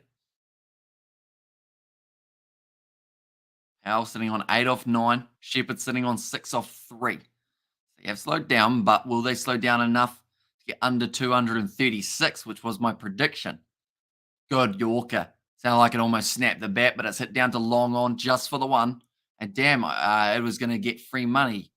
Although I don't think YouTube lets you donate 1,000, Paddy, and I also wouldn't want you to donate 1,000 because I feel like that would be way too much. Even when you guys the other night were going crazy with it, donating like 15 and 20, like that was insane in terms of like it's so weird how donations work because we'll go maybe like 50 streams with hardly even $1, and then randomly everyone just goes, you know what, it's a Saturday or a Friday, bang, and then they just all press the same button. Good Yorker. He was appealing for that one before it even hit the batsman's bat. Another single. Magala, much better so far, but they are still getting those singles off each ball, which is important. For the West Indies, keep that run rate ticking over, currently sitting at about a 12.5. Score projection at the moment, if they get 10 and over from here, they get 239. If they get 14 and over from here, they get 257. Which would certainly be a handy enough total. But anyone who is new to the channel, be sure to leave a like and subscribe. I did that 55. That didn't send, but it worked though. Did it? Wait, so it charged you, but it didn't come through. Do you want me to check whether or not it is on that live stream when we do get to the halftime break? Because, yeah, it never came through on the stream. And if it stole your money, I guess, yeah, hopefully we are able to see it either come through for us or we can send you like a thingy that shows that it doesn't come through if that helps you in terms of your YouTube refund process. I've heard people argue Jack or Jacques Cullis, is that? Is that Jacques Cullis? I was better than Bradman. Oh, nice shot down the ground from Shepherd. It's a 6. Gone and hit an umbrella down the ground. It was a good length. Unfortunately for Magala, like it was up there relatively full, not easy to get underneath, but just enough of the bottom of the bat for the West Indian middle order batsman to be able to swing it through. Yeah, it was a typo. And it in the air, and it is 6. Says Blues Nate. 86 meters. Yeah, I think on that live stream we had about 6 people, 5 people who donated $10 or more. Nate, you were one of them. Oh, lovely slower ball from Magala. Really made the batsman think about that one. He's got a big smile on his face too. My 213 looking too low right now. There's better plays. Definitely if they're going to keep on hitting 6s. And that is the 200 runs up. Very well batted by the West Indies. They've still got plenty of time left. Now currently 10 runs off this over. 1 ball remaining. Here he is. The run scorer machine. Managed to get himself that century. Johnson Charles, 118 runs off 46 balls. Shorter ball. Trying to get onto it. I think he's got enough. Yes, he does. And it's going to be another 6. Powell hits it to the boundary. 16 runs off 12 deliveries. Even 2-2-2 unlikely, says Nate. And also we have got there, how difficult is it for you to stream midnight? And for me, it is too difficult because my chemistry book is with me, says Norman there. It's not too bad for myself. I've gotten used to it. Like, I remember the first time that I tried to do late night live streams, I was exhausted.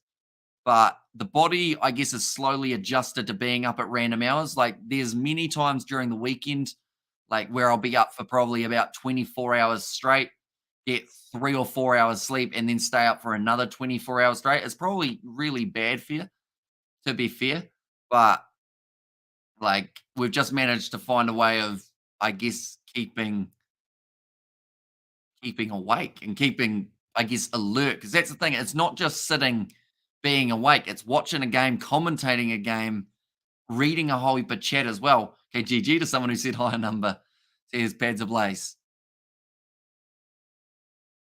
Now, 206 for 4, still 4 overs remaining. I mean, if there's another wicket, though, although 213, sorry, Paddy, but yeah, it might be a little bit low. I think Nate's got a decent crack here if they do get another wicket, but they do need probably 2 more in a quick hurry to try and slow it down completely. Then saying that, Jason Holder's not too far off from making his way out to the middle. So he's a big old swinger of the ball too. And when are you going to do a golf live stream, the Masters? Says Schlanger. I mean, I actually watched a golf documentary the other day. It was with my mum. It was called Full Swing, if you guys have seen that one. And to be honest, while watching it, I did kind of go, I could commentate some golf. But yeah, we haven't got anything scheduled as of yet. Golf's one of those ones though that to commentate, you've really got to see it. Like you can talk about it, you can say where the ball's going, but to really visualize it, I feel like people need to be able to see the ball, see how far the putt is, see the gradient, well, not the gradient, sorry, but the kind of dip and everything of the greens. And I don't think we're able to provide that level of commentary without any footage alongside it. A little bit like tennis. It's very hard to commentate tennis because it is just, okay, he's done a forehand, backhand, bang, bang, bang, bang, bang type thing. And 7 and 4 overs, nope. Oh, good short ball though. Well bowled by Janssen. It's going to be the one short of the over. We've already seen a single taken and also the wide. It was very well bowled though. Got it on the good length there, Janssen, and right next to an angle and slope of the greens. Those are the words that I was after. What did I say? Gradient and dip, didn't I?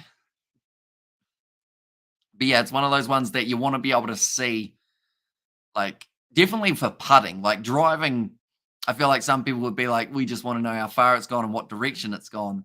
But for putting, you want to see the way that the ball kind of curves its way around 254. Is Hillary's prediction.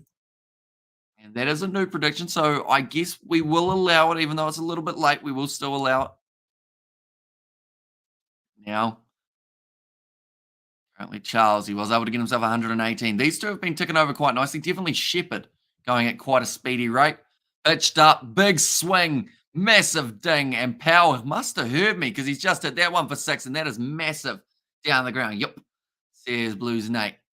There's also that will now make it 214 on the board for the West Indies. South Africa are almost going to have to swing from ball number 1, which will be tricky for them because you want to normally see a couple off. Quinton de Kock, though, at the top of the order, he could be a game changer for the South Africans. Aiden Markram, when he's striking the ball nicely, certainly tell. You can see each time that they smack the ball hard, the West Indies, the bat actually has sawdust or something coming out of it.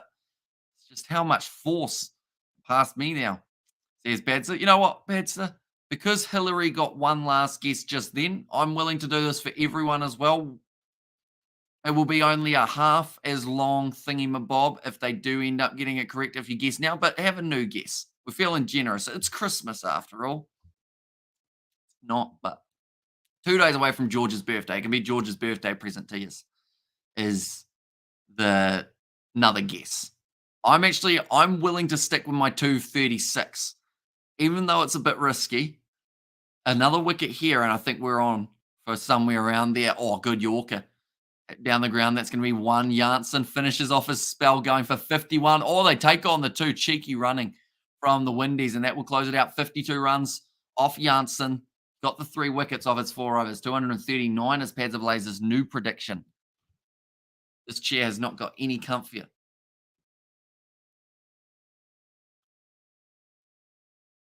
That's their power. He's hit 2 sixes from the Bulls. We've seen 18 sixes, 16 fours. So we've seen more sixes than fours in this innings, which just shows that when the West Indies are hitting the ball out of the middle of their bat, they aren't bouncing it to the boundary. It is going all the way. Just like that, man. He is having a great time at the cricket. Everyone is. And South Africa needs a hat trick, says Rudy in there as well. The Springboks Rugby World Cup 2023 kit, I think I saw there. Projected moment, they're thinking they're going to get around 255 runs.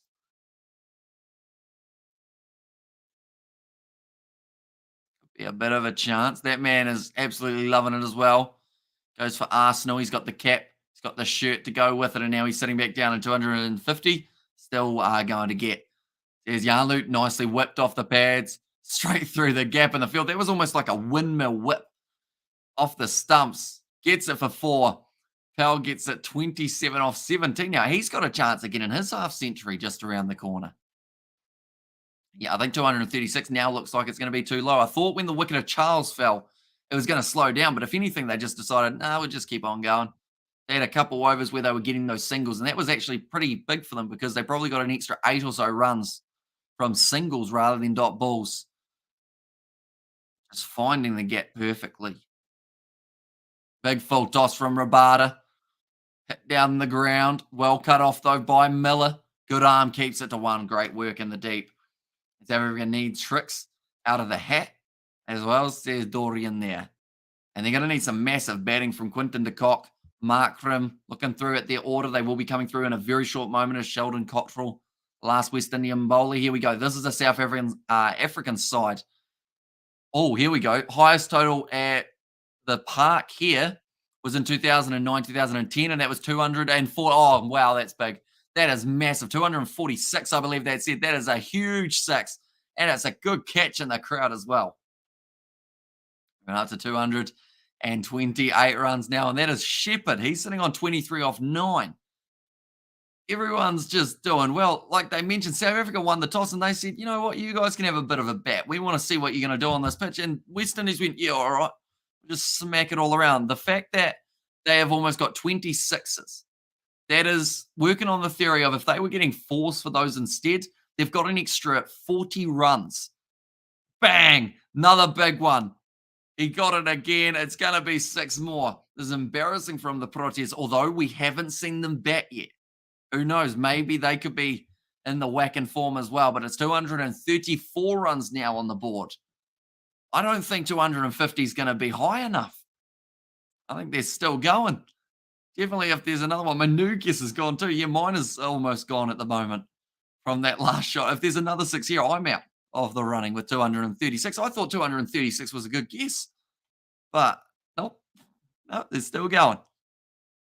Partnership of 55 off 22 balls. Good Yorker. Well bowled by Rabada, getting it right up in the block hole. Not able to whip it away. A good battle at the moment taking place. My 300 isn't looking too crazy now, is it? Says Schlanger. Well, no. If they get a couple more overs of 20, that'll finish them up with 274. Theoretically, if it gets 276, you might be closest if it's 276. 270, no, Rudy will actually be closest. Do you see there? South Africa must bowl Yorkers, and they're not going to score runs. Another Yorker bowled, so he must have heard you, Yanlu. A single down the ground to close out the over. Shepherd moves up to 30 off 12, and that'll be the end of the 18th over, 235 for 4. So we're going at higher than a 13 per over run rate here for the West Indies. This has been extremely entertaining, the way they've been able to hit this ball all around the park. It started in their top order with Charles just smacking it all around, getting a new record for the quickest century scored by a West Indian batsman, surpassing Chris Gale, which, I mean, is a pretty impressive feat in its own right. Up with 118. Mayers, he did well, managed to get himself a quick fire 30 or so. No, in fact, he got 50, 52 to be exact. Brandon King went out relatively early, but he was a bit unlucky, 1 off 2 balls. Nicholas Pooran, he was smacking the ball not too badly. Powell, Reefer, Shepherd, these boys all can hit a long ball. But now, 2 overs remaining. Who do you go to? I feel like Rabada, you've got to give him... No, he doesn't have another over, I just realised. The reason I'm here, I can't sleep, but I'm glad now, says Patsy. Yeah, you've seen a little bit of history being made.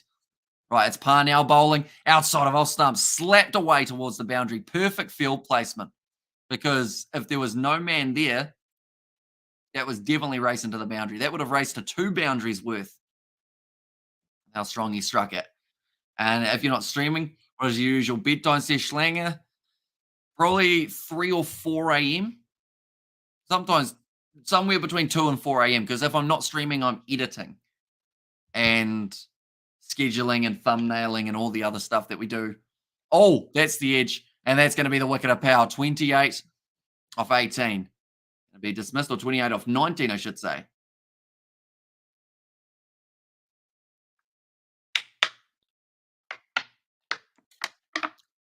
That man has somehow collected about 7 KFC bucket hats. He'll be very happy when he gets home. No more runs, Irish.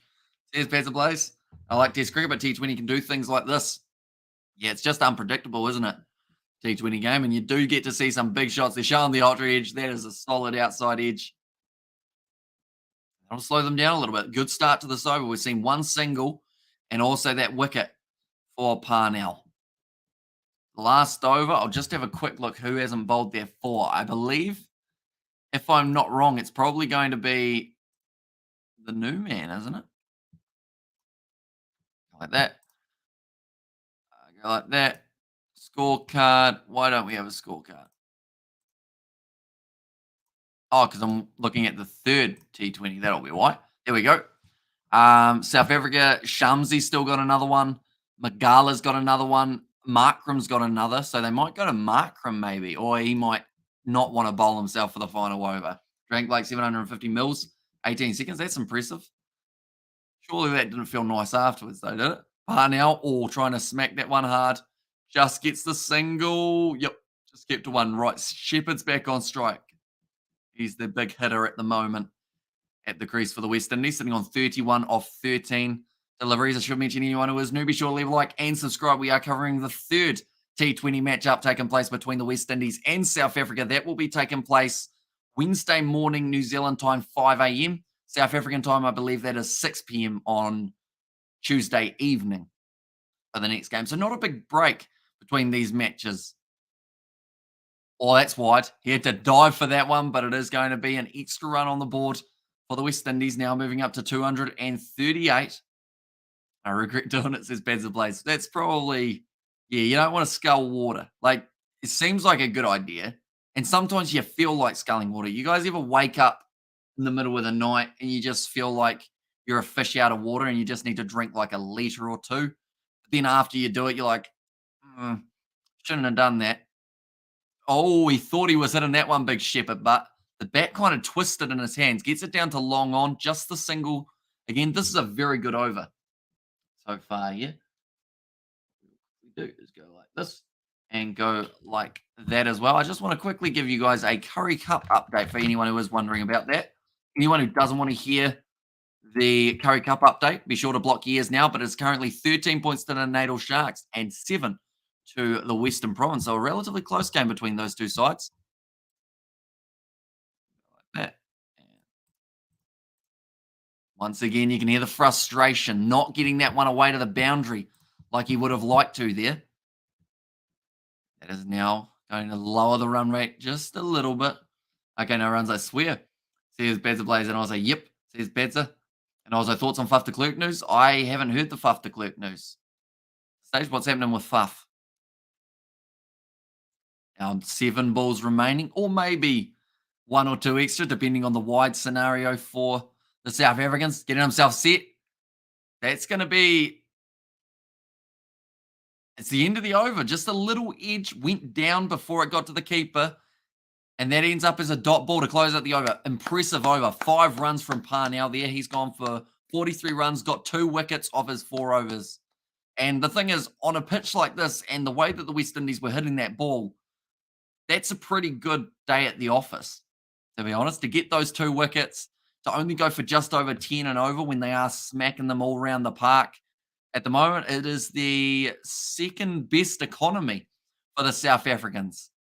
Janssen, he was able to pick himself up the 3 wickets, but he was expensive going for the 13.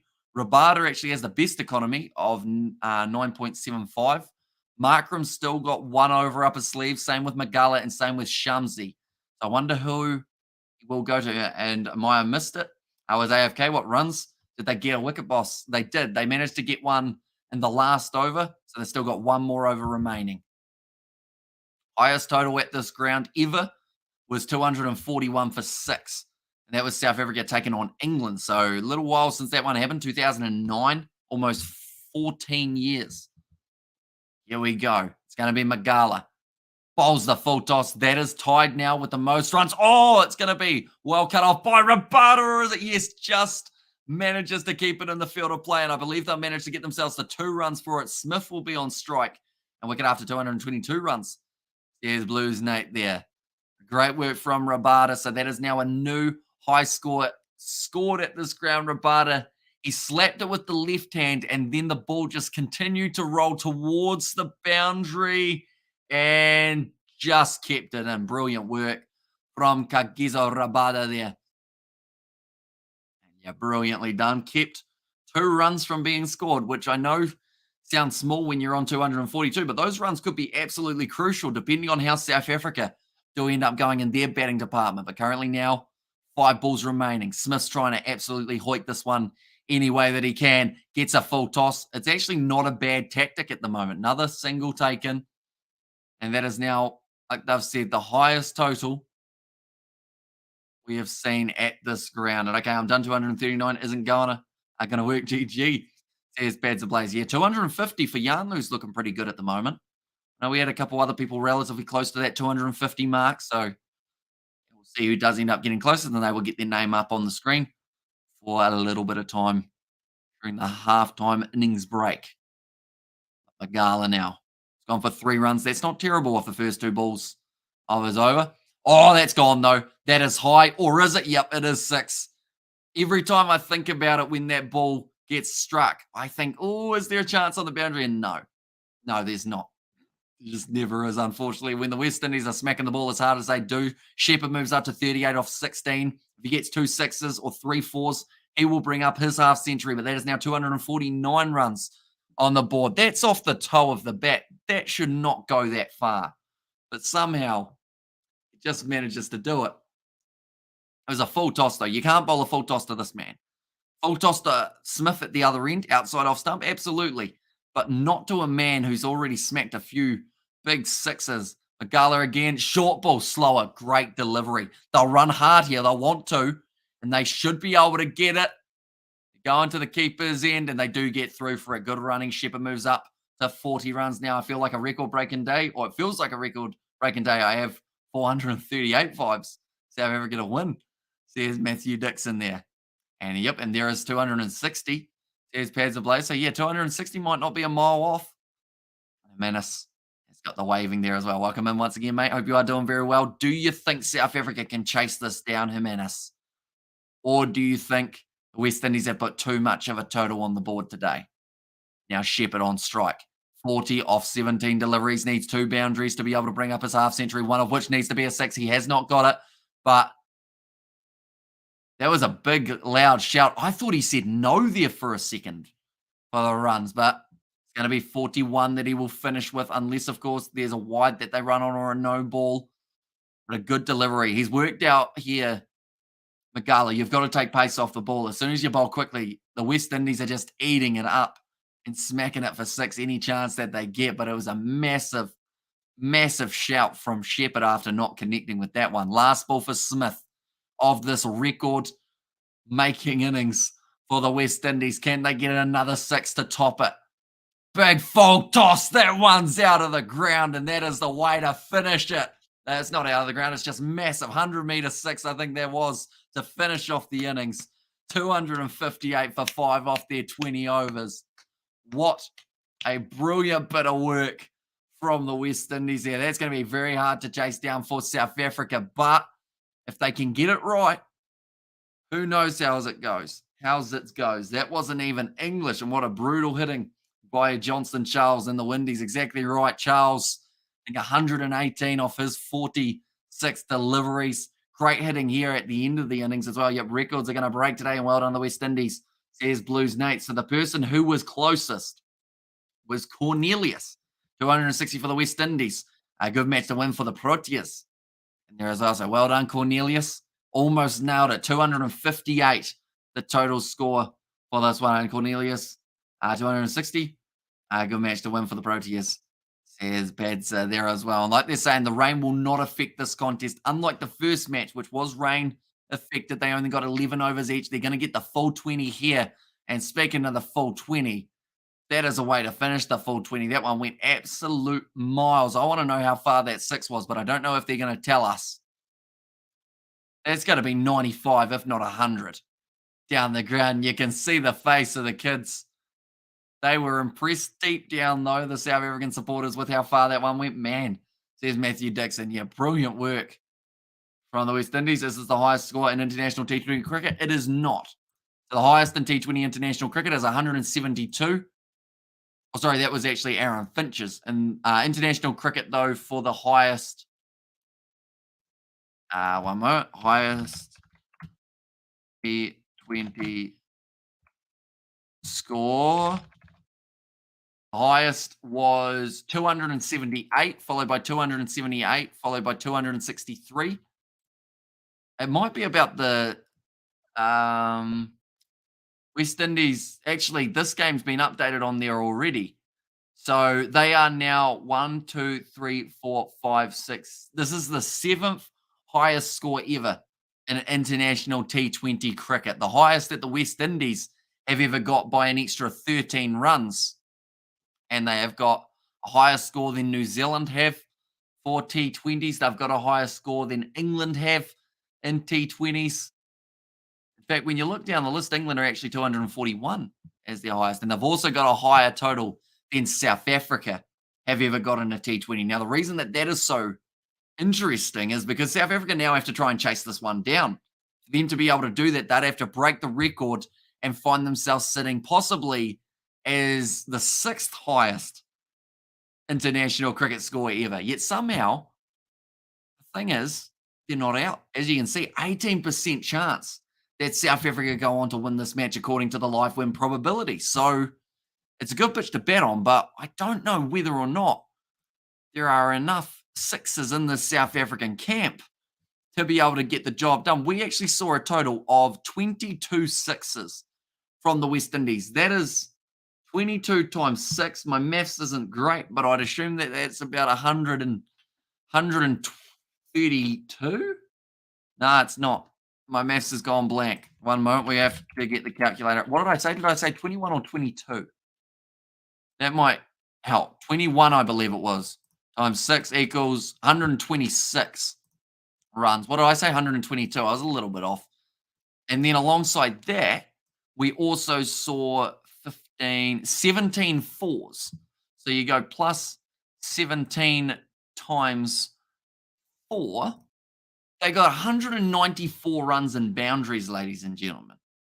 That is something you don't say every day in a T20 or any format. Won't happen, says Schlanger. Yeah, the likeliness is very slim, I have to say, but you never know. I remember when there was a side in the BBL, I think they chased down 230 just on a good surface. So it's definitely going to be, you've got to hit it all the way for 6. I don't think South Africa have enough balls in the 120, that is, to be able to get 4s rather than 6s, although 4s are very helpful. Don't get me wrong, they will help them, but I don't know whether or not that will win them the game. So we have got there, how many dot balls were there in this innings? There were a total of 37 dot balls, which probably sounds a bit higher than you'd expect for an innings total of 258. But yeah, 37 dot balls throughout this innings for the Proteas. And highest successful T20 run chase is 242 by Bulgaria. Tell you what, they've done all right then, haven't they? What's the lowest ever T20 score? If you're talking non-international, it was the Sydney Thunder in the most recent BBL. If you're talking lowest T20 international score, I want to say it's like 30 something. Okay, the Isle of Man unfortunately got bowled out for 10 runs against Spain. That was in 2020. That was only a month ago that happened. That would have been a fun game to cover. I hope Spain batted first. I wonder if we can see who batted first in that game. Yeah, you can see the scorecard. What can we find out? Did Spain have the first bat? No.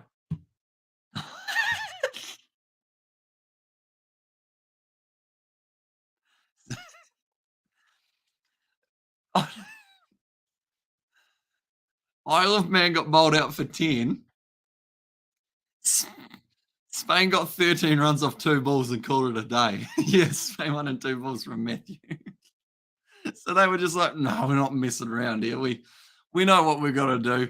Have a bit of a swing. What happened in the Spain innings? Like, how many balls? So he faced 3 balls, hit 2 sixes, and they bowled a wide. No, they bowled a no ball. So he just 6, no ball, 6. Too easy. And out of the top teams, nobody have made the score, says Coding. Not in a while, anyway. I believe there's been a few other sides doing not too badly. The biggest name side in terms of the lowest total is probably Netherlands, I guess you could say, with 39, although probably not the biggest. West Indies have been bowled out for 45 before. That was in 2019. If we're looking further down, West Indies have been bowled out for 55. That was in 2021. New Zealand have been bowled out for 60 twice, one in 2021, one in 2014. What was the game? And also, we have got there 245 for 5 is the highest run chase so far. And out of the top teams, oh no, I read that one. I belly laughed at Spain winning that game in 2 balls. I didn't expect that. And the fact that they just went out there, smacked a couple sixes. I wonder if that game's online anywhere. That's why YouTube exists. We're going to Google it while we're at it. We're at halftime. We've got plenty of time to fill in. Anyone who is new, be sure to leave a like and subscribe to the channel. We're going to go Isle of Man versus Spain cricket. 9 years ago, 3 weeks ago, we got some highlights. Are they actual highlights though? I think so. Are they actually highlights? No, it's just one of those bloody cinematic things. Oh, I hate the ones that are just pictures. But that's fair enough. Have they got any that are actually the game? No, they don't. Unfortunately, but that's all right. Like this. We'll go like this as well. There we go. And I'll say ESPN says Bulgaria with 246. There's Matthew Dixon. And what was the biggest score for the Black Cats in a T20? I believe they had about that 240 something mark. I did see just a little bit earlier on. We'll go here. I believe highest T20 score. They were about 8th or maybe 10th on the list.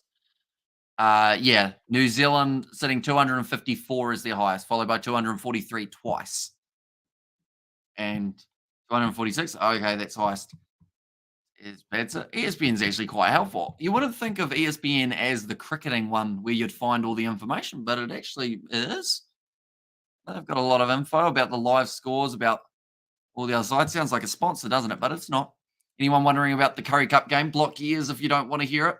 But the score on the Curry Cup game is currently 20 points to 7 in favour of the Natal Sharks with 10 minutes remaining on the clock. They should have a good chance of going on to win that one. Just showing the Masters there. When does the Masters start?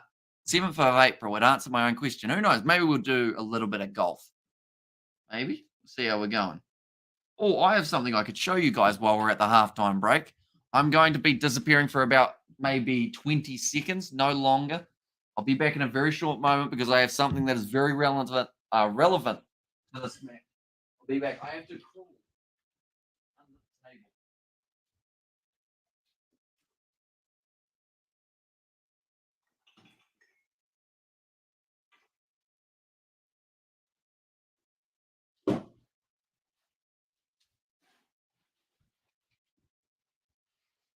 I'm back. Oops. Well, that's a bit rough, isn't it? But yeah, with the setup that I've got, I actually have to go under the table to be able to get to my stuff. ESPN has a cricket channel that is actually very good.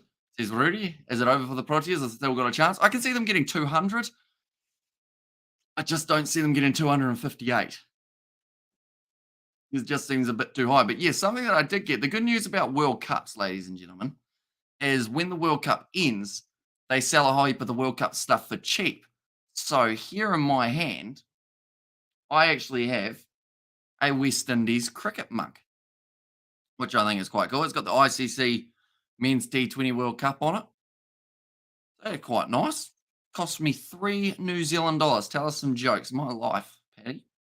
But also alongside that, this one's not going to work as well because it's green, but I did get a South African Proteas. How do I get this to not be green? I don't think I can, but you can see there, it's got the Proteas logo on it. Also the T20 World Cup on there as well. I think I got about 3 or 4 of them. The Australian one came broken, unfortunately, alongside another one that came broken, but they were being shipped from overseas, so you take that risk. But for $3, I didn't think they were too bad at all. But yeah, relevant to this game because there's actually both sides playing in this match.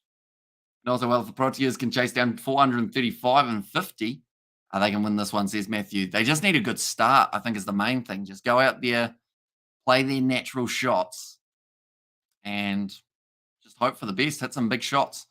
That's the main thing. With the West Indies hitting 21 sixes, you know that you can't really mess around too much, although there were 39 dot balls, like we mentioned. So if they can turn those dot balls into runs, it makes it a little bit easier. Typical Aussies. There's pads of blaze. But yeah, I think I also, what other one didn't break? I couldn't get a New Zealand one, so I think I ended up with a Pakistan one, I think. Pakistan mug. They haven't actually used them yet, so hopefully they are all right. But they look like decent enough quality. I like the West Indies logo on it. Looks pretty sick. It's nice.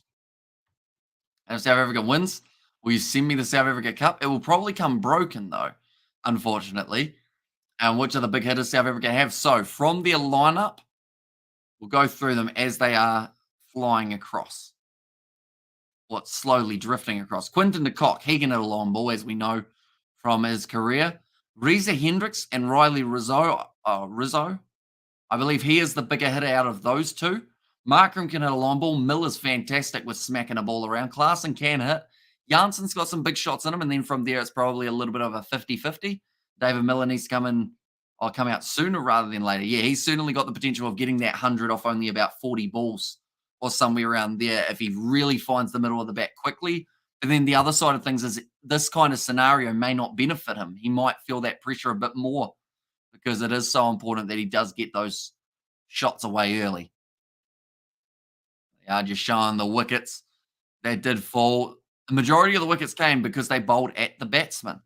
They tried to tuck them up, which is exactly what I said that they should be doing from the get-go, but they didn't learn until about the maybe 10th over or so that was the way that they had to do it. But they are just showing that wicket of the man who hit very impressive innings, 118. It was a big yawn. Klaassen and Miller. I can easily hit sixes on demand, says Coding. Yeah, so South Africa, they've got the batting power to be able to get close. They are just showing the highest international totals. They are sitting there it's actually in sixth. Now, they've got them above the Czech Republic, but I feel like they should still be below. They are actually in seventh because when you look at the totals, normally you go off how many wickets. And the other side in 258, they did actually only lose 2 wickets. So I believe they are the 7th highest rather than the 6th. But they are trying to boost them up just a little bit more. There we go. Bulgaria beating Serbia. 2022, 246 was the highest chase. Australia chased down New Zealand in 2018 with 245. India chasing down the West Indies. The West Indies chasing down South Africa with 236. So the roles reversed. West Indies have done it in the past. The highest South African run chase that we have seen them complete was 221 up against India in 2021. I believe we are not too far away from the sides making their way out onto the field, ladies and gentlemen. If you are new, be sure to leave a like and subscribe. It is hugely appreciated you guys all being here for this middle of the night live stream that we have got. The other one that we're doing, though, it's going to be a little bit more of a regular hour, I guess you could say. Like that. And we'll go like that as well. There we go. We'll go like this, and now we'll go like that. There we go. All sorted. Good to go. Now just waiting for the second inning. I'm excited because I feel like there's a good chance here that we will get to see some big shots early. And why should you not break an egg? You might see its crack. True. That reminded me of when I cracked an egg on my head for an early live stream on the channel. And a fella was like, "I'll donate money if you do it." And then I did it. And then he was like, "Haha, sorry, I don't have any money." So that was slightly unfortunate. But have you seen the price of eggs lately? It's like $10 a dozen at the moment. It's a shame that we haven't got the chickens out at the farm anymore because they would have been saving money flat out having them. But I don't really eat that many eggs. You wouldn't want to make an egg, bacon and egg pie because that's like 8 eggs or something. It's like a $20 pie.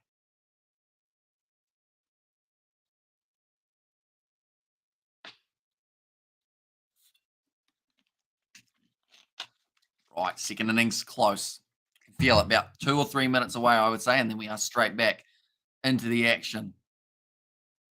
Anyone wondering what is coming up this weekend for the Kiwi lads? We have got the sevens that are taking place in Hong Kong. We are also going to be covering the Champions Cup, covering Super Rugby, got international cricket every once in a while. That will be actually on Wednesday that we are covering that one, and hopefully maybe another game a bit later on in the week at some point. We'll throw that one in as well. So, question for you, lovely ladies and gentlemen, as well. Highest run scorer for South Africa. Who's it going to be and how many are they going to get? If anyone gets it exactly correct, I will be extremely impressed. My brain at the moment is telling me it's going to be David Miller, and he is going to get himself 79 runs. So I am going to put that in. David Miller with 79. There we go. Let's see if we're correct. Are you working tomorrow, Monday? I might be. I think if I am working, I'll probably be starting at about maybe 10 a.m., somewhere around there. So after this live stream finishes, which I believe will be around the 4:30 mark, I will end up going to have a shower, do a couple other things to get prepared for tomorrow, just in case I do have to work, and then sneak a 5 hour, 4 hour sleep or something like that in, and then go to work if needed. If not, then I'll probably be up Hamish with 169. Yeah, I haven't quite done that yet, although cricket videos coming out very soon, ladies and gentlemen. You'll get to see myself back at the crease. The last innings that I had was not impressive on the channel. 3 runs off 22 balls. I think I bored you all to sleep. So next innings got to be better. I'm too dead for jokes, but like Tony's age. There's bats ablaze there. Now, big chance for Quinton de Kock and also Reza Hendricks. Get themselves a large total on themselves some form as well. The West Indies, they still will have to bowl well because we've seen with the short boundaries, a bad one normally, or a bad ball normally ends up getting punished. You haven't batted yet, says Badzer. Not really. I haven't shown off my batting on the channel, which is something that may still be the case by the end of the season. Markram looking disappointed. I will mention, though, for anyone wondering about the finger, it's slowly getting better.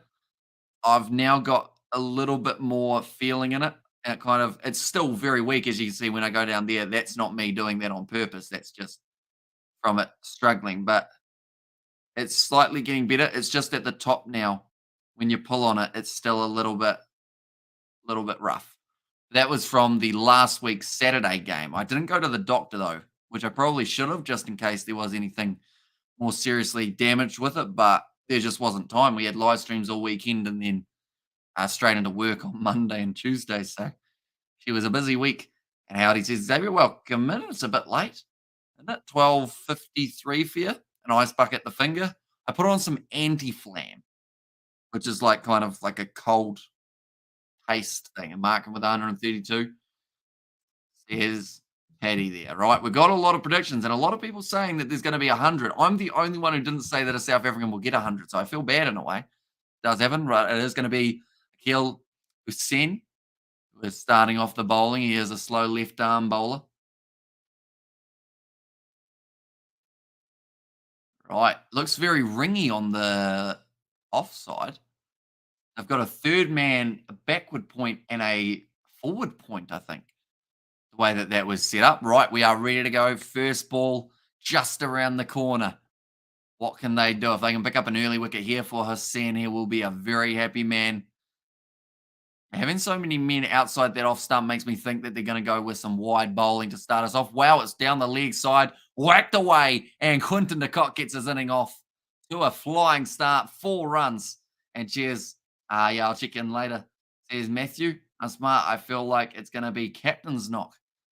Says Bads. Although with a ball like that down the leg side, Quinton de Kock just given the freebie to start us off. Hand-eye to be able to catch up with that one. Have you been working, Xavier, out of curiosity? Giving himself space. Once again, it's through another gap. Quinton de Kock makes it 8 runs off 2 deliveries. This might be quite a fun run chase to witness. That is already 8 runs. And like I mentioned, if they're not going to be hitting 6s, they do have to hit 4s rather than the dot balls. And we're reckon for a win. Or for the win, man, it's going to be almost impossible nearly impossible, but still there is a chance that's going to be a dot ball though. And he needs 136. There's Rudy. And also we have got there well. There's beds ablaze. Right, I've seen. It seems like an interesting choice at the moment. 132. Says Rudy there as well. Okay, trying to follow him a little bit. It's going to be hit out to the man who was fielding at cover. The last thing you want is misfields, and they've been able to do quite nicely there. Cut that one off. I just mentioned there's more swing than spin, which is why you have to have it in such a perfect position while bowling spin. Quinton de Kock tries to give himself room again. Oh, great fielding from Mayers. Stops it from racing to the boundary, and that will now make the score 9 on the board for the South Africans. This is going to be exciting. I'm looking forward to this. I'm glad I stayed up till the late night. Hopefully the camera, there we go. We got rid of that weird shadow. Yeah, hopefully it is going to be a good one. Get strapped in for a cracking run chase. Says Bad. So yeah, I'm still standing by my comment of South Africa getting 200. It's just whether or not they can get that 259 or not. First ball for Hendricks. Pretty straight. Does hit it. Gets it through the gap out through cover. And that's going to be 4 runs. That will be 13 runs off the first over. And also we have got there White Australia Rugby Union spend 1 million on Joseph Suaalii. They should have spent it on Xavier Brown, who could be the next Wallabies X Factor. I think Xavier, he's got potential of being the next Michael Hooper. His idol, watches what he does, and I feel like he'd definitely be able to adapt to that style of play. Give him a bit of training. He's back into the games as well. The knee's all better, the ankle, the wrist as well. He's had quite a few injuries, unfortunately, Xavier, over his time, but everything is now healed up, ready to rumble. Just showing the career batting strike rate of 135 for Quinton de Kock, 155 for Riley Rizzo, and then also 188 for McGarley. He's had 6 matches, 34 runs. So if it comes down to him at the end, South Africa would be in a little bit of trouble, but it still means that he can hit a long ball. Yet Michael Hooper, the man, says, no, South Africa will get 260 for 4. I feel it. Says Badza. So now first ball for Cottrell down the leg side. That's a wide. That'll be a good start for South Africa for this over. Not so much for the big man Cottrell. He's had 44 matches. A lot of left-handers in this one, bowling-wise. Cottrell also left arm. Fast medium, 52 wickets. Best is 4 for 28. Didn't quite get that first delivery right, but now ready to bowl to Quinton de Kock again. That one's a better ball, but de Kock hits it for 6. What a shot that is from Quinton de Kock. And don't get me wrong, there is a long way to go in this matchup, but if Quinton de Kock can keep on striking them like that, who knows how this match is going to end. I'm quickly going to have a look at the way that the TAB sees this game. See South Africa, $2.50 underdogs. $2.50 in this game. That is pretty incredible. The reason I say that's pretty incredible is because they need to chase down a world record chase, yet they still feel they've got a great chance of doing so. Another big shot from Quinton de Kock, another 6 runs. But if there was ever going to be a time to be able to do it, perhaps de Kock has shown that it could be now. And Query Dispatch, the openers are with disdain at the moment, says cited. And here we go, says Bats and a while, says Bats ablaze. And there as well. Now West Indies up to $1.57. This is incredible that, like, the thing is, TAB either way are going to lose a lot of money on this game because people will be back in West Indies for $1.50 because that would be considered quite a bargain if they get a couple wickets here and get de Kock out early. Or people will be back in South Africa, which would seem like a bit of a bargain, seeing as they are about $2.20 at the moment. Here he comes again, Cottrell. Spot 2 balls, gone for 2 sixes. Oh, de Kock, he's gone big. Has he got enough? Yes, he has. Just over the head of Myers. And that is 3 sixes in a row. Quinton de Kock is going to town at the moment. Wow. I mean, if there was ever a way to start a T20, it's getting 32 runs off 9 deliveries. WTF is going on, says Bets and Plays. The ground's just too small. All of these players smacking it around, but Quinton de Kock, he saw that they got 21 sixes in the first innings, the West Indies, and he said, you know what, I want a bit of a piece of that. I want to get 22 by myself. 66 metres. The boundary 64. You can see him going, ooh, as if to say that was a little bit lucky. I might need to rethink that. Because a couple more metres off that, he would have been out. And that could have been a whole different story for the South Africans. But now Cottrell, what do you do when you've gone for 3 sixes? I have an idea. Don't bowl it in the slot. Just saying, get it outside the off stump. Not that far. A little bit too wide. They're disappointed with that one, but that is a better position to be bowling. Outside of off stump, Cottrell has gone for 20 runs off 3 balls. He's not happy with the umpire. He thinks that one was just inside. You can see why he might feel hard done by. It was close. Did it go just outside of the red line? Just outside. And don't do wide, says Badzer. And you can see that the West Indies keeper was disappointed with that one. Which is Puran for this game. This over so far. 20 runs. Oh, shot. That is a classy cricket straight drive. Just straightens beautifully. And that will be another 4 runs. 37 runs now for the South Africans. Is this the perfect batting wicket or is this the perfect batting wicket? That is called keeping your shape like they've said. That's a shot I want to play, but I can never play that shot. It doesn't work for me, unfortunately. That's right out of the screws as well. Middle of the bat. Quinton de Kock showing off his form at the moment. And South Africa, now what does that mean? West Indies still $1.57 underdogs. Favourites for this one. But a couple more boundaries from Quinton de Kock and it might change again. It's like you will be right so far. Shot. Gonna not quite get all of it though, but he will end up getting the single. Disappointed with that one because he knows that the boundaries at this point, it's the best time to get them when there's only 2 fielders back compared to when there are going to be about 5 back. Those chips look really good. Anyone from South Africa who has a chance to have a look at that bag of chips, it was a reddish bag, maybe kind of like a dark red orange. Do you guys know what brand that would be in South Africa? Potato chips. They actually look really good. Now I'm hungry. You can see there, Riley Rizzo warming up on the sideline. Just get him ready, just in case he's called upon soon. Cottrell, better ball, but what a drive that is. And that'll close out the over. We have seen 42 runs off 2 overs. What is the highest power play score, I wonder? That is one that I would like to Google while we are at it as well. West Indies now $1.60 underdogs. South Africa, really good chance in this matchup, the way they are smacking this ball. Highest T20 power play total. What's the best? 98 runs from the West Indies in 2021. They're on track to beat that by a mile at the moment. If we add up how many they've got so far and add that on to the fact that they can times that by 3, they're looking at 126 runs. Yeah, 93 for Ireland in second, 91 for Australia, West Indies, and the Netherlands, and then England with 89. So who knows? This game might just be a game of records, I think. The lights are coming on, though. Smash it, South Africa, says Nate. Right, it's going to be Hossein again. He did go for 13 runs, which, to be honest, in the scheme of things, doesn't look that bad.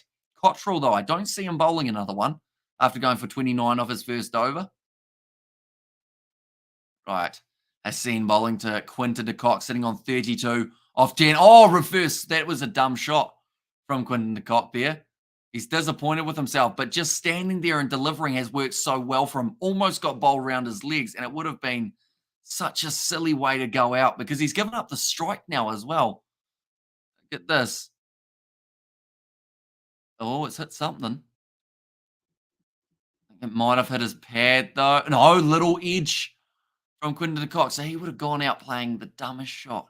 I get the reverse sweep. I get the fact that you want to try it and find a new boundary that you haven't hit on the field area yet, but not the time. That's a great shot. Just whipped off the pads. Hendricks is timing everything with precision. 12 runs off 3 deliveries. Could the West Indies be a side that set a record on this ground and then South Africa set a record straight after? Just timing it. That ball was well and truly going down leg. He just followed it and tapped it to the side. I'm so sad we don't have any potato chips in my house. South Africa can't turn down singles, says Rudy. Yeah, but that shot for the reverse sweep should have been a boundary. If he had just stood there and delivered like he has on a few of the other shots, he would have been completely fine. But he went for the reverse sweep, advancing down the wicket, whip to the leg side. That will be the single this time for Hendricks, but he still timed it very well. Fine in the middle of the bat early, that man. Now Quinton de Kock going to be back on strike. And on par to beat the all-time power play record. Imagine if they played a test match on the surface. I'd love to see what a red ball would do off it. In fact, they did. They actually played a test match not too long ago, but I don't think it ended in a draw. I think South Africa won that one. Giving himself space, better from Quinton de Kock. Very nice shot, 6 down the grounds. That's what you've got to do. Rather than going for your reverse sweeps, your dabs, all those little shots, stand and deliver. And that's a 6 for Quinton de Kock, I believe about his 4th of the innings. No dot balls, and we win, says Rudy. Very true. And that is the 50-run partnership of, here's one for everyone, 16 balls. Quinton de Kock now moves up to 39. Hits it beautifully. This could be the fastest half century. What's the fastest half century? Now we're going to Google that. Fastest T20 half. We'll go T20 50. Oh, catching chance. Catching chance. It's not going to be caught. Oh, careful. Oh, those kids almost got in the way there. They were waiting out there on the boundary trying to grab the ball. And I think the West Indian player actually tried to dodge them. And he's hurt himself badly there. Those kids were way too close to the field. Yeah, it looks like he's not flash. I think the kid might be just being told by the slightly older kid to make sure that you're not too close to the boundary, right? Because this does not look good for the West Indies here. It looks like he's hurt his arm. Looks like he's hurt his ankle in the process as well. And like they've just said, he almost collided. That could have been really ugly if he had gone straight into the kid. Oh, he was going to get the fielding, and then he's just managed to dodge him. Also managed to dodge the next guy, and then just cleaned himself up trying to stop from hitting anyone there. I hope he's okay. Did he broke it? The fence? He went close to breaking it. I think he's managed to avoid it. He's down on his back at the moment. They're just checking the ankle, checking his arm as well. De Kock says lose Nate there. Either way, it's going to be another boundary for Quinton de Kock, who now moves up to 43 runs off 13 deliveries. Fastest T20 50. Okay, no, he's not going to do it because there's actually 12 balls. Believe it or not. We'll go fastest international.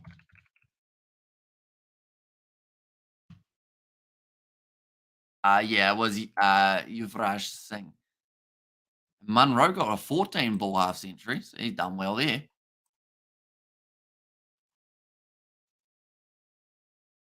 They've said they've got the kid with the helmet on. It's an ugly one. Hopefully he's going to be all right. He's back on the field by the sounds of it. Play will continue, but the last thing the West Indies need is to lose a few of their players. That is for sure. Luckily, Powell doesn't really bowl, so that's one benefit, but he's still limping. A little bit ginger on it. What a gently avoided the kid, says Blues Nate. Yeah, because I think he slowly realized as he got closer that the kid was going to end up in the way. So he looked like he slightly went to the side a little bit, tried to flick it back still, and then had to actually dodge the second guy who was sitting down on a chair as well. Hopefully he's going to be all right. Hopefully he doesn't have any serious damage that he's done. Hopefully he hasn't broken anything. And he's going to be all right. It looks like they're just having a bit of a chat here to Hussein. So what are we going to do here with you, mate? Because they're hitting the ball right. South Africa now $1.55 favourites. West Indies $2.30 underdogs, ladies and gentlemen. So what a game, eh? Like that. Like that. There we go. Sorted. Right, back into it. One ball left of Hassan's over. He's gone for 16 so far off it. Quinton de Kock hits it. Oh, the one-handed. Oh, almost a six. It was a one bounce four, but managed to catch up with it, moving around the crease, and then managed to hit it to the side. I know he's a kid, but there should be some instructions for him or for them for instances like this. Kid could have got seriously injured. Yeah, giving them a helmet, like, yes, that's helpful in some ways, but yeah, like, I guess it's one of those occasions that with this ground, it's tricky because I assume that the kid's been told try and avoid it, but with the ball going over the boundary so much with no players near it, I guess, like, you kind of think that maybe he's just gone, okay, it's my job to get the ball as soon as I can. So it's a tough one, isn't it? Because the kid only looked like he was like 5 or 6. So, like, I think it was more the guy behind who I think was having a chat to him after saying maybe don't stand so close, but it's no use doing it after he could have been seriously injured. And West Indies just need to bowl 4 or 5 good overs when the game says Jocelyn. And also, this is insane. It is.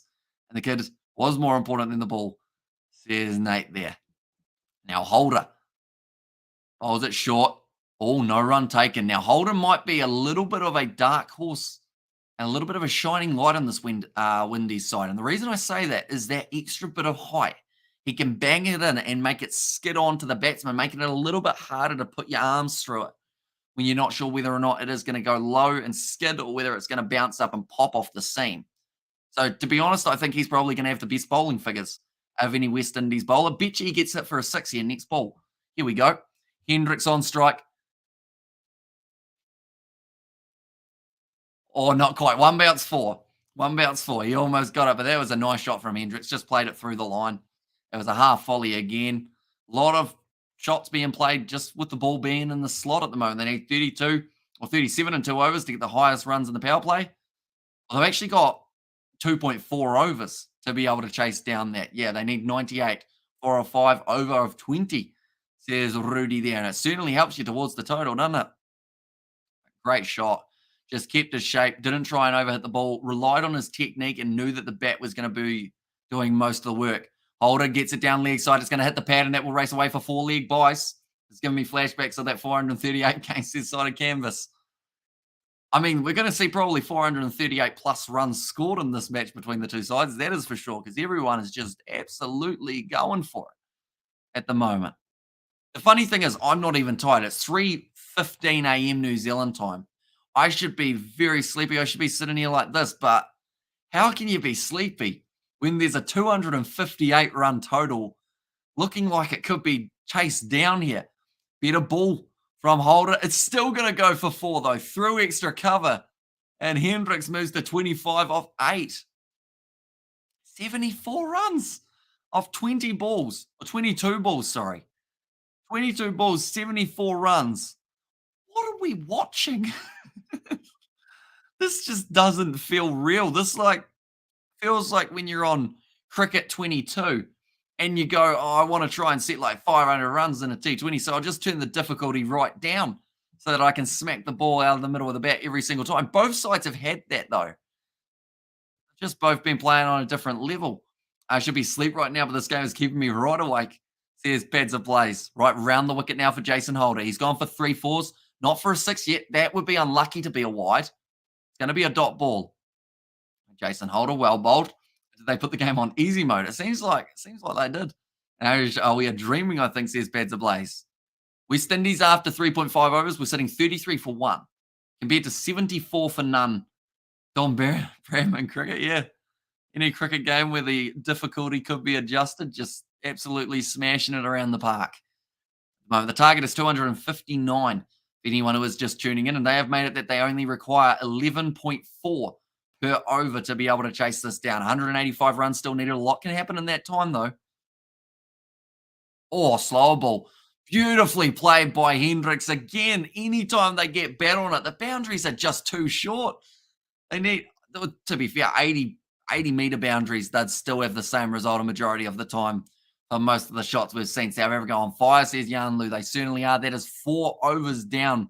They only need 20 off the next 2 overs to be able to draw with the highest power play total that we have ever seen at international level or in general, I believe. If I'm not wrong. Tell you what, we're going to go back.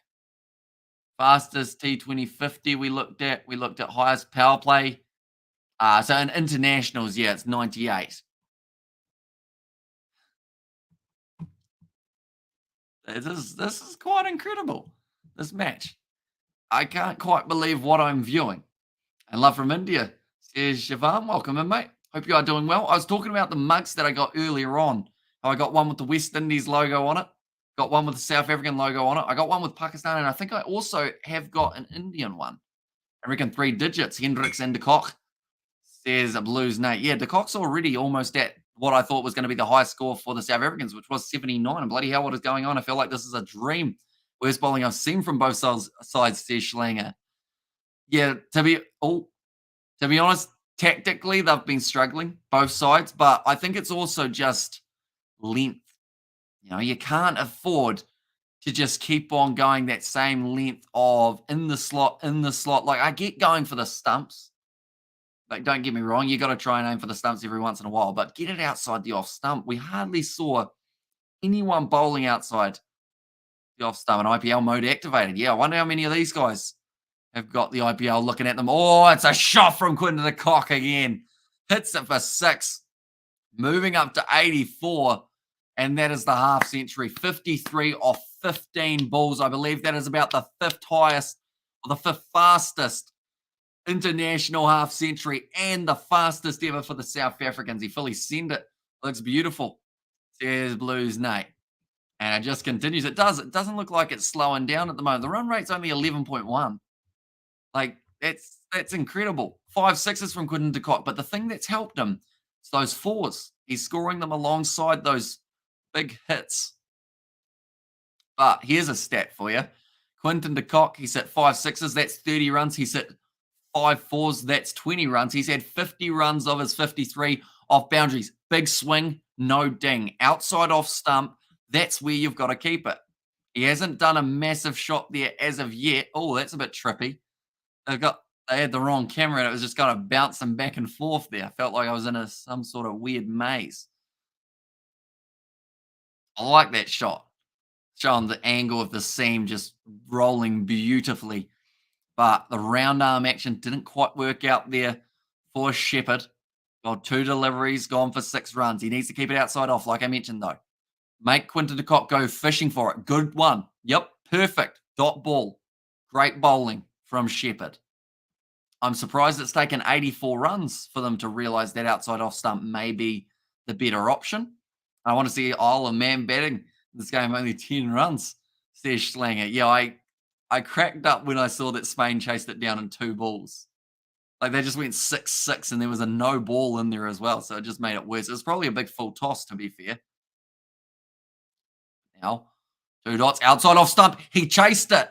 Is there a man? No, it just falls short. Was it lazy off the boundary or was he never going to get to it? That's the question. I actually think that was the man who got hurt from the collision out on the boundary rope. No, it's Reefer instead. Should have been able to get to it. I've just said so. Maybe Reefer, a little bit slow, realizing that it was coming to him.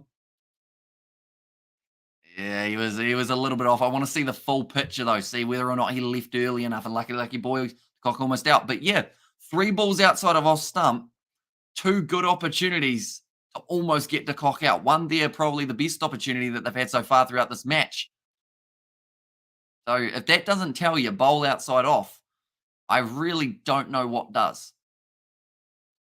Now, once again, Shepherd outside off. Now, he is going to be whipped away to the boundary there.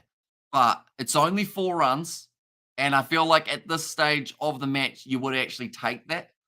I know that it's like, you'd be like, yeah, but he could have hit it on the leg side if he bowled it straight and got a 4 anyway. But the chance of a 6 is a little bit less likely on that offside. And he still threw his hands at it heavily. So it could have ended up with an edge, could have ended up slicing it up in the air.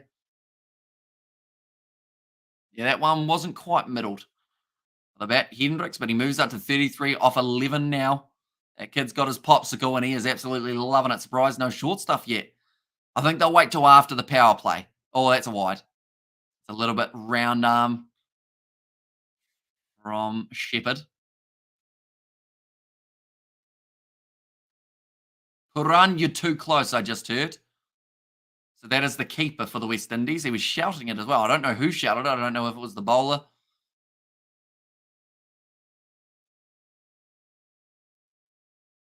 Yeah, Shepherd, the bowler actually said you're too close, even though he took the catch. What was. Oh, off the edge again, just over the edge of Cottrell. He's going to chase after it. He's done well. Just kept it in the field of play. Tell you what, that's a pretty good over. Started with a 6, then single boundary for the 4, a wide, and then the 2. So Shepherd 14 off his over. They'll take that at this stage, definitely during the power play. Current run rate at the moment is sitting at 18.40. The required is 11.13. Anyone who is new to the channel, be sure to leave a like and subscribe. We are witnessing history here in this T20 matchup. The West Indies getting an all-time high score at this cricket ground. We saw the fastest century scored by a West Indian player. We saw the 6th or 7th highest total scored in international cricket. And now we are on the verge of seeing the highest power play score ever at international level.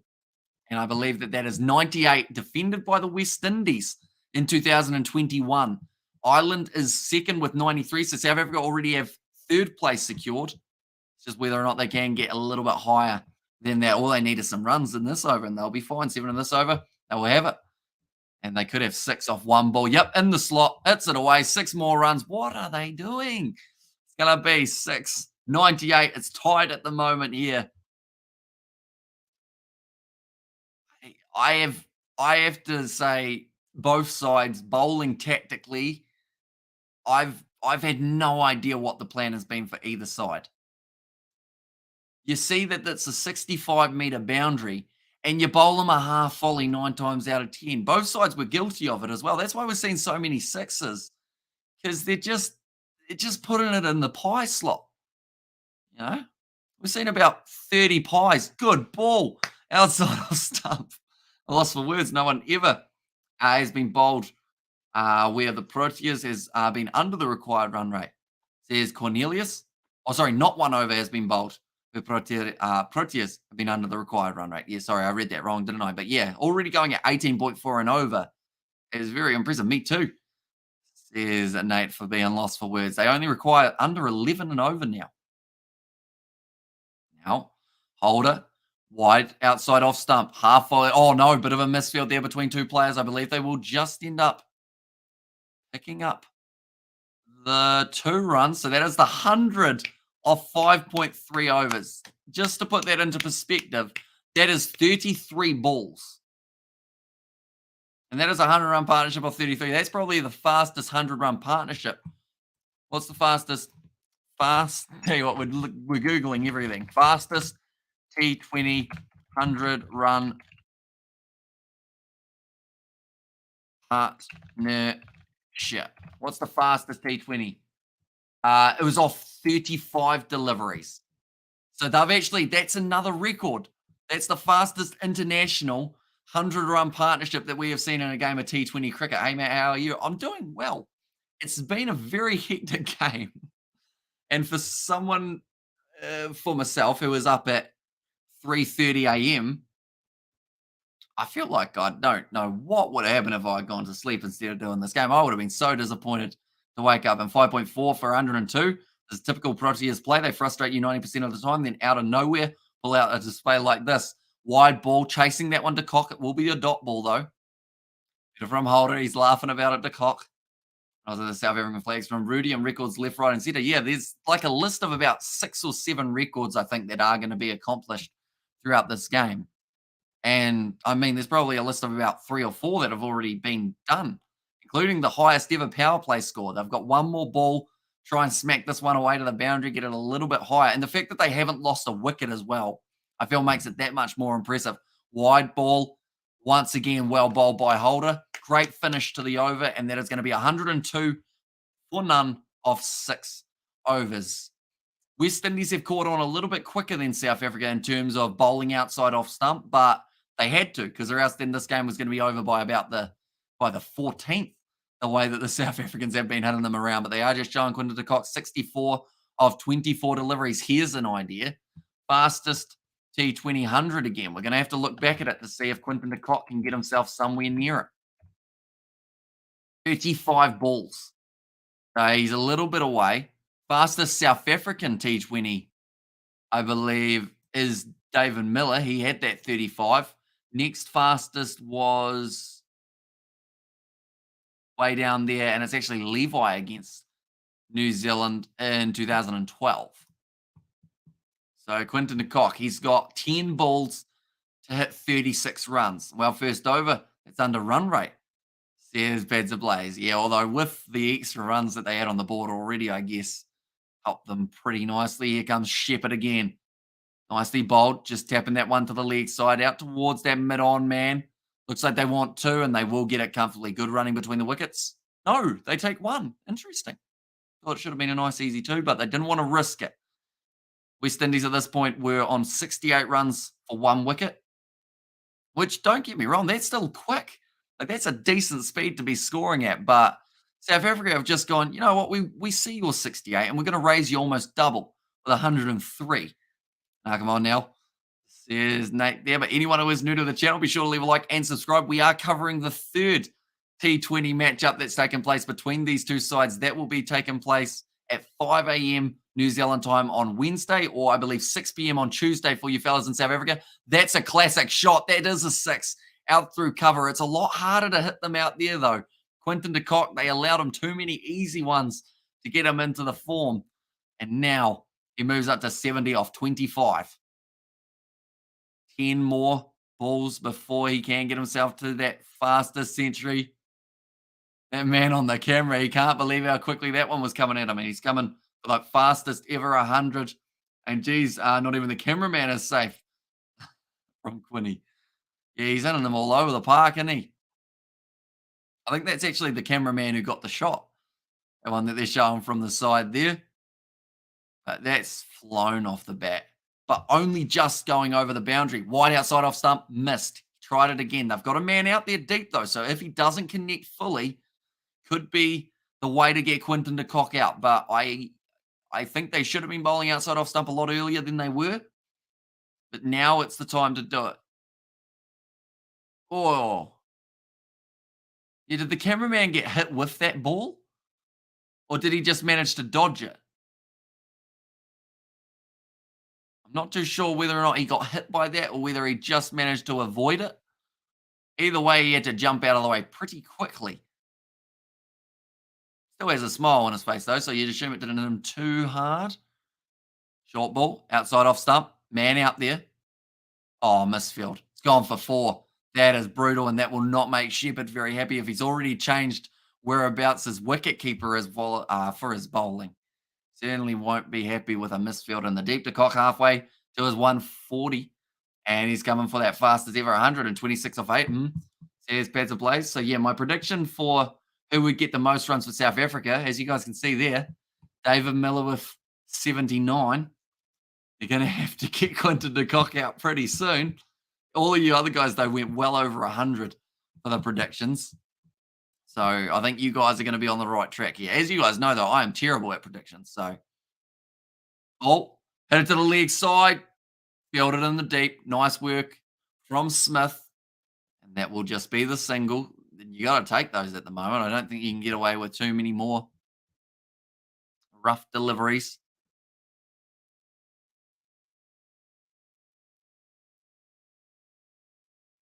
Did very well at the end of the day. That's the first yawn of the night, and I have been awake for 17 or 18 hours, so that's probably not too bad. Oh, almost chopped on. They will get another single there. And that's going to be the end of the over. 115 or none. So they managed to get the 13 off that over. Still ahead of the required run rate, needing 11 at the moment per over to be able to chase down the highest ever run chase in a matchup. Also, I should mention, if they do manage to chase this down, they will have the 6th or maybe 5th highest amount of runs in a T20 international for a side. I don't know that for a fact. And nope, you did earlier ones. Says Beds Ablaze there. And also we there. Jesus, now Oh, we see Powell avoid the kid, almost injured himself, and now the cameraman and the ball as the corporate everyone says lose Nate. But they are just showing how far ahead they are in terms of those runs. At this point, West Indies were on 83 for 1. And the thing is, we saw some brilliant batting from Johnson Charles. He was scoring at a very good run rate as well. Like he got the fastest ever West Indian century. I think he did two or three ones. He did. His beds ablaze. But somehow, like I mentioned, he is still now looking like he's about to be outplayed in terms of run rate by Quinton de Kock. 75 off 28. He's on strike. No, he's not. It's Hendricks instead who have the strike now. Charging in. Owning Smith. It's going to be hit deep. 4 runs. Easy shot for Hendricks there, and he now moves up to 41 off 15 deliveries. Thrown back into the field of play, but just chipping that one. They're really throwing their hands at anything wide, which is why I feel that's the tactic to go. Yes, you'll concede the occasional boundary just with the amount of effort that they are putting in, but if you can bowl consistency outside of off stump, it's a lot harder to hit a boundary, and more specifically, it's a lot harder to hit a 6 out that side of the field than it is on the legs. It's going to be great from the Hendricks, just swatting that one on the front foot. Just the single to the man at deep cover, though. And that's the thing. Singles are huge here. Singles are almost as good as dot balls, you'd have to say, at this stage of the contest. Man's waving. He's got a bucket hat on. There isn't a KFC one. A lot of KFC bucket hats. We saw a man with a stack of about 10 earlier on in the contest. Now Quinton de Kock. DLS par is 91. The ball's left to 76. Now, that might be because of a little bit of overcast that is coming in now. Hopefully, it doesn't get too dark for them to continue. I mean, South Africa certainly aren't messing around when it comes to scoring in a hurry. That's going to be another single taken. This time to third man who was on the ring. Keeps it to 1. Yeah, it is getting a little bit dark at the ground. And of course, safety, not so much of the players, but in T20, the safety of the crowd is the one that they normally look at. They want to make sure that everyone can see that ball as it's flying at them, which is why they also use that white ball as well, so it stands out a little bit more. Outside off. Oh, fielded by Mayers, cuts it off, keeps it to 1. 3 good balls in a row at the moment from Smith, 3 singles. Boundary off the first ball of the over. De Kock sitting on 76. So like I mentioned, my prediction was David Miller to have the most runs for any South African. If that is going to be the case, well, they're going to need Quinton de Kock out very, very soon. If he hits a boundary, then my prediction's gone. Here he goes. He's on strike. That looks like a boundary.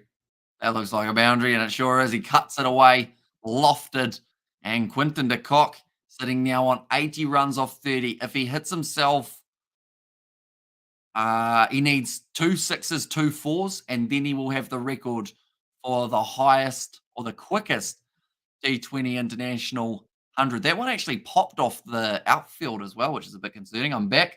Looks like it's going to be a humdinger. Says Ronnie, yeah. West Indies getting the 7th highest international T20 score ever. South Africa having the fastest ever power play. Quinton de Kock whips that one away to the leg side. Nicely fielded by Mayers for 1. At the end of the over, they still managed, because of those singles, to get themselves total with 12 runs off that over. 3 6s. Says Bads ablaze. Not quite. It'd be on 99 if that was the case. So sadly for him, actually a no ball wouldn't help him, because a no ball still counts as a ball that the batsman's faced. So I don't believe he can do it, unfortunately, from here, Quinton de Kock, but he can draw with the fastest century, and that would be with his fellow South African teammate. He can only tie his Bads ablaze there.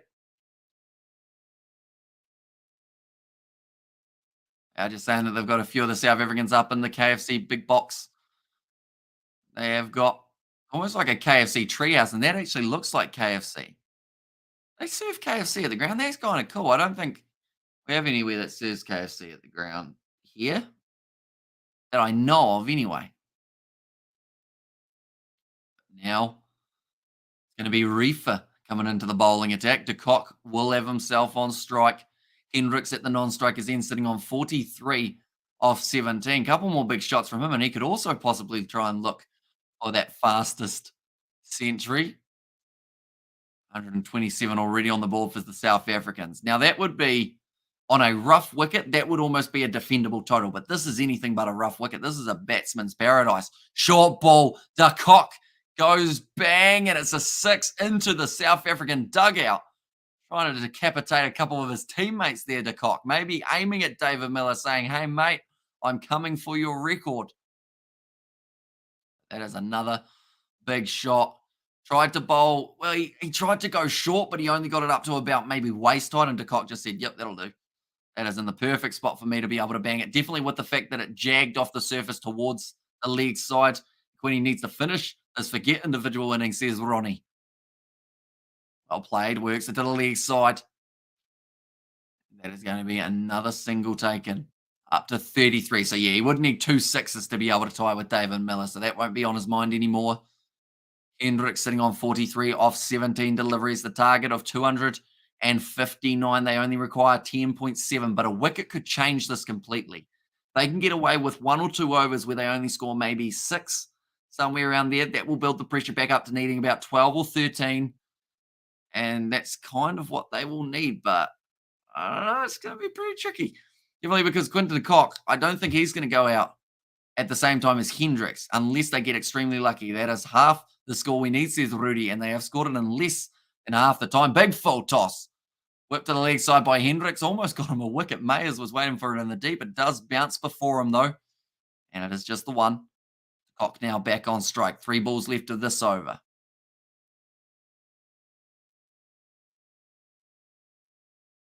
Okay. The person they are interviewing is saying South Africa have got this one in the bag. Now, they were underdogs, and this will make the series very interesting because West Indies won the first match. South Africa, the moment, on their way to getting the second match, and then third match. It's going to be an entertaining one. We will be covering that one on the channel as well. So be sure to hit that subscribe, ladies and gentlemen, if you haven't already. Another single. Smith just jogging after that one. Saw that they weren't running the 2. So decided that he didn't really have to rush it too much there. Like they've just said, full and wide. That's what they got to do. At 10 overs, they will have a good normal score. That is true, yeah. Anything over 160 is normally ideal in a T20, depending on where you're playing, of course. But in Australia, 160 seems to be a very handy one and a very little dot balls. And that is true. They haven't allowed the dot balls to flow, which I think has been what has been costing the West Indies a little bit because it's still making them, even when they have a few overs where they only get 1 or 2 boundaries off them, they're still ticking over those 4 singles that then make it 12 rather than 8 or 14 rather than 10 type thing. Also very, oh no, I read that one.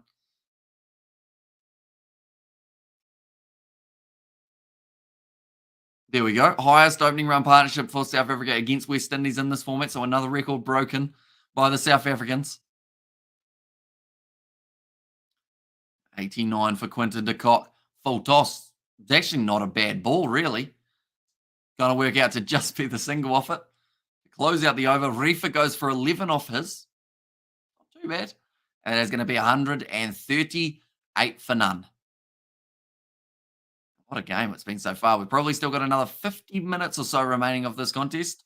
Quinton de Kock, his highest T20 international score, 90 not out, up against the West Indies. Previous best was against India, 2019. That was 79. And yeah, 90 not out of 35 deliveries. Now, looking back quickly at the West Indies innings, 118 off 46, 11 sixes, 10 fours. That is how Johnson Charles went.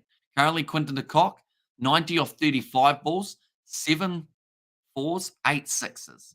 257 is his strike rate. 256.5 was Johnson Charles' strike rate.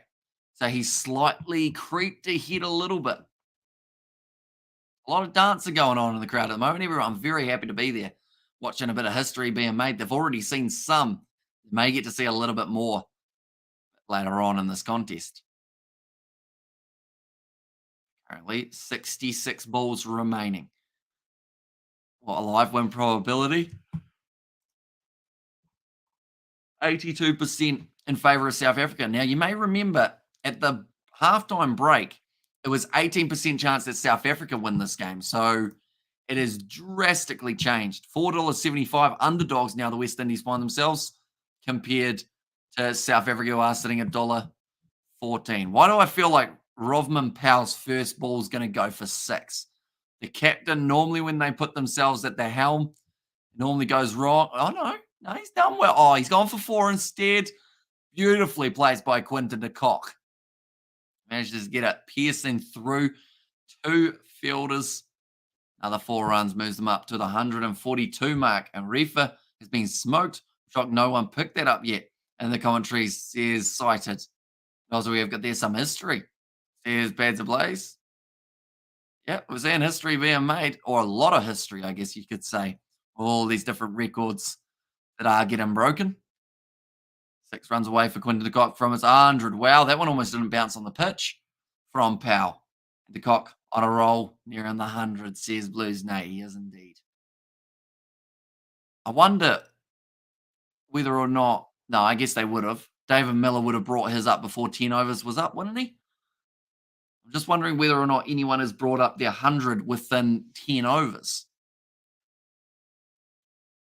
De Kock again on strike.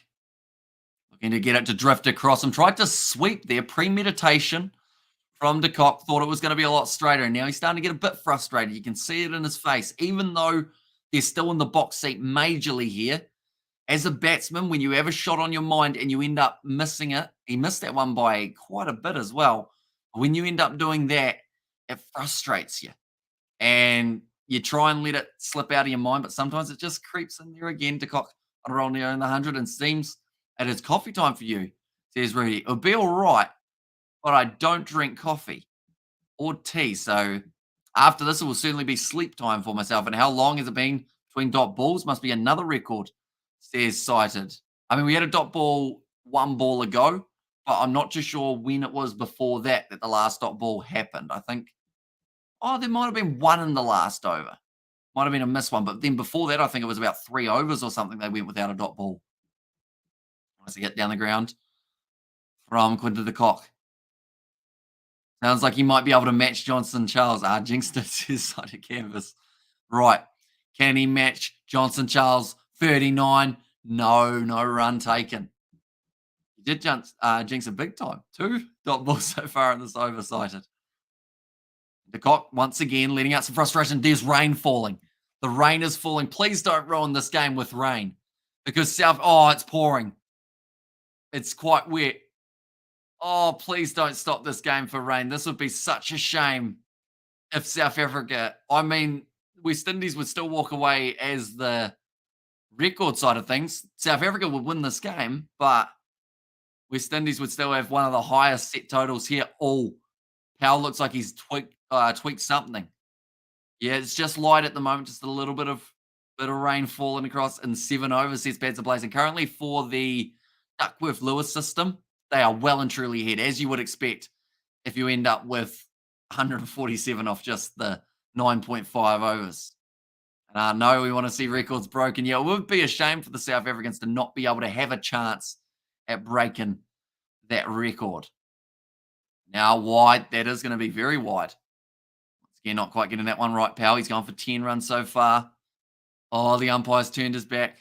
Is that because he's looking at the rain or because he's just signaling the wide again? If you're South Africa, you want to stay out here, don't you?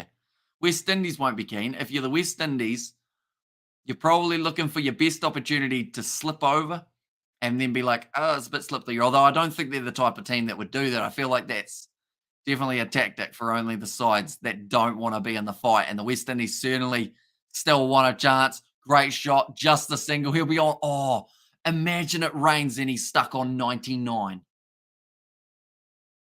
It's the end of the over, though, so he's at least going to get this ball as long as it doesn't piss down in between overs. For his sake, I hope he gets it. At the end of the day, it's been a brilliant innings from Quinton de Kock. And no, says Blues Native. Please no rain, says Rudy. Oh, you can see the celebration from Miller. He thought it was 2. So did Janssen. So did. I think the only person who didn't think it was 4 was Nokia. He still had his hands behind his back.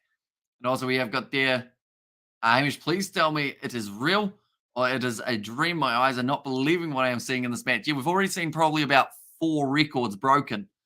Highest highest power play total for the South Africans. Highest opening run partnership for the South Africans. Quickest international 100-run partnership. Highest West Indies. Yeah, it's looking real wet. Balls left to 60 to Duckworth. Lewis Parr is 129, so it's slowly sneaking up. Oh, he tries to milk it for 1, and he doesn't get it. Ball go on fire, Quinton de Kock. Well, I'll tell you what, the umpires will get booed out of the stadium if they stop this game now before he can bring up the 100. But yeah, a few more dot balls, and the Duckworth Lewis may actually say that the West Indies somehow become ahead, just with the way that it works. The Duckworth Lewis always confuses me, but who knows? 99, hits it to the leg side.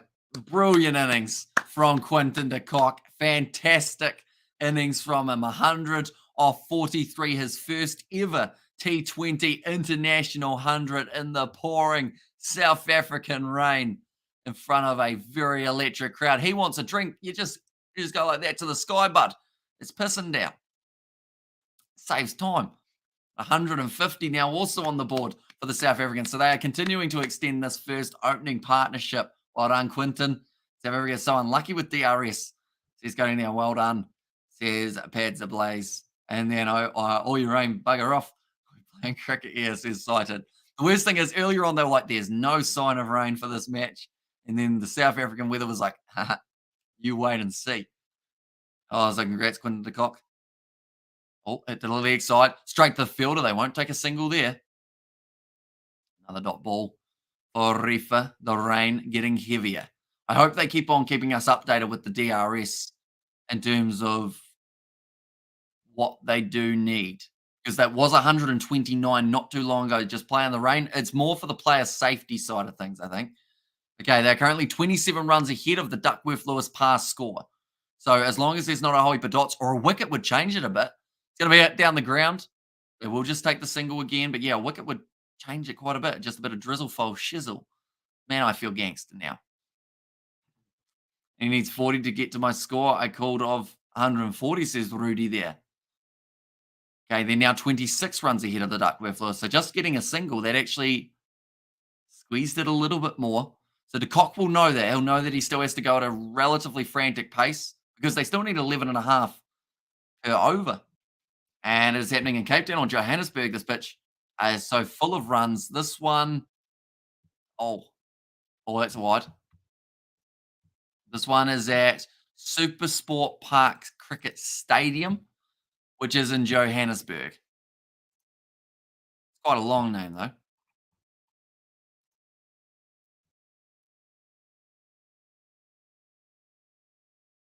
Okay, still playing. Looks like it might be getting just a tad lighter at the moment. Only the TAB. The West Indies have actually gone back down to $3.25, and that is due to that Duckworth Lewis system starting to get mentioned a little bit. Reef. Oh, straight up in the air from de Kock. Is he going to be gone? It's taken by the keeper. De Kock gets 100, and now he's dismissed. Pretoria, says Ronnie, but still a fantastic innings from Quinton de Kock. But the question now, what does that do to the Duckworth Lewis system? Because having an extra wicket in hand normally helps drastically, doesn't it? So what does that mean? There's a big wicket to get, though, of Quinton de Kock. He needed to be gone eventually. Hendricks sitting there just short. SuperSport Park is in Pretoria, not Johannesburg, says Daz. What did it tell me, Johannesburg? One more. We'll click here. Oh, is an easy access of Johannesburg. Okay, so they're saying that it's close to Johannesburg, but it's not quite there. Quinton de Kock, his first century at international level for T20. And that is a fantastic over so far from Refa. He's only gone for 3 runs and got the 1 wicket. Now, I mentioned if South Africa do end up having a couple overs, that they face, that they only get 6 runs or somewhere around there. And sorry, boss, chance of you streaming any All Whites games in the future? Brendash, subscribe to the Kiwi Lads. Says Nate, I see that they're playing China at the moment. I would like to do a bit of the All Whites. Future. Also, Wellington Phoenix for the A-League is another one that I've been looking at starting at some stage. But yeah, we probably won't be doing the China series, but I think depending on who they play after that, we could look at maybe doing some football again if you're keen and your friend is keen. It's all about Quinta de Kock, and it was ahead in the DRS. Well, they were 26 runs ahead at this point before the wicket. So I'm not sure what that does now to the system. Well batted de Kock. There's Yan Lu in there as well.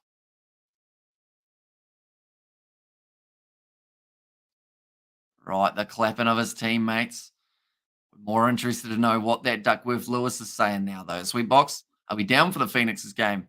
Says Blues Nate. Oh, almost a caught and bold chance. Rizzo once again finds a boundary straight away. He's decided no time to waste. Into it. And that's going to be the first ball hit to the boundary. Still only 7 runs off the over, though. Also getting the wicket. Great work from Reefer. Riley Rizzo. They hadn't even shown the fact that he averages 35.65 at that stage. A sweet boss. I know I read that one and well bettered. Handshakes from every West Indies player. That's class. There's cited there. But then I guess the same was said about when, that was so close to hitting the ankle. That would have hurt bad. Yeah, the same could be said about when we saw the West Indian Johnson Charles. When he got his century, I think a majority of the South Africans went over, shook his hand and said, well done in there as well. Oh, looks like it's clearing up a little bit, though, overhead, hopefully. Although it might just be the angle that we're seeing. Just showing the T20 strike rate of the next 3 batsmen, all striking at over 145. Is 145 enough? It actually is not in this case, depending on how quickly they're able to go. Currently, West Indies $3.75 favourites. We'll go like this. We'll go like this. That lady has got a lot of beverages. Don't spill them. It'd be a shame because they probably cost 10 New Zealand dollars at least a piece for those ones. Right. Field changes from the West Indies. De Kock was starting to look tired. Yeah, I think he certainly used up most of his energy with those big shots. Apparently, speaking of big shots, Hendricks sitting on 46 at the moment. Oh, that's nice. Back foot punch. Oh, 6 runs. What a shot. That is 52 off 22. Great 50 for the South African opener. Hendricks. Wow. We need a full game, says Ronnie, and I hope we get it. That is a great shot. They're just talking about it, the South Africans in their dugout, just showing that it was just a pretty much back foot, similar to what we saw from Mayers in the first innings, although he did him a little bit better because he was able to get it for the 6 rather than just the 4. And with a 62 or 63 meter boundary out there, you can get away with that shot. And as long as it's not a fielder, it's perfectly safe pretty much, as long as you don't edge it. To the boundary. Well done, says Ronnie and Mr. Hendricks. Says Blues Nate there. So I believe now Duckworth Lewis system, they should be ahead. Excellent training for the Proteas for the World Cup. Another 4 runs just glided down to third man there from Hendricks. Moves up to 56. He's got 12 balls to score 44 runs, and he'll have the fastest ever. Well, tied for the fastest ever century as well.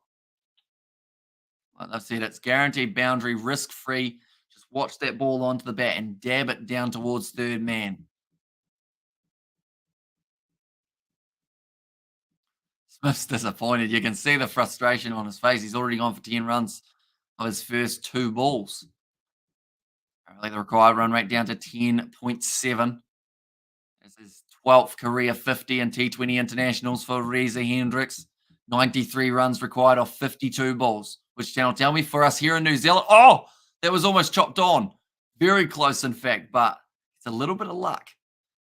Sky Sport 3 here in New Zealand, Vishnu, but I'm not sure about elsewhere, unfortunately, for channel numbers and whatnot. So he got himself the 4 of his first delivery that he did face. I'm going to keep this run rate flying just in case that rain is a factor. They want to make sure that they're high above Duckworth Lewis.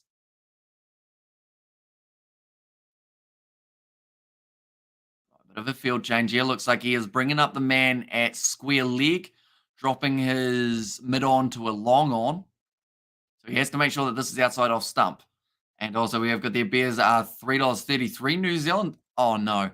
He's literally bowled exactly where he shouldn't have. And it's hit over the top of the guy who was going to be out on the boundary, but he got brought in. $3.55 New Zealand is actually a very good price. Over here for a cup that big, you'd be charged $10 easy. Same within Australia.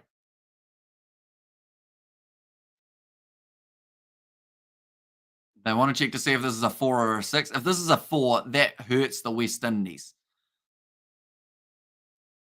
Not just over. That could have been a catch, though.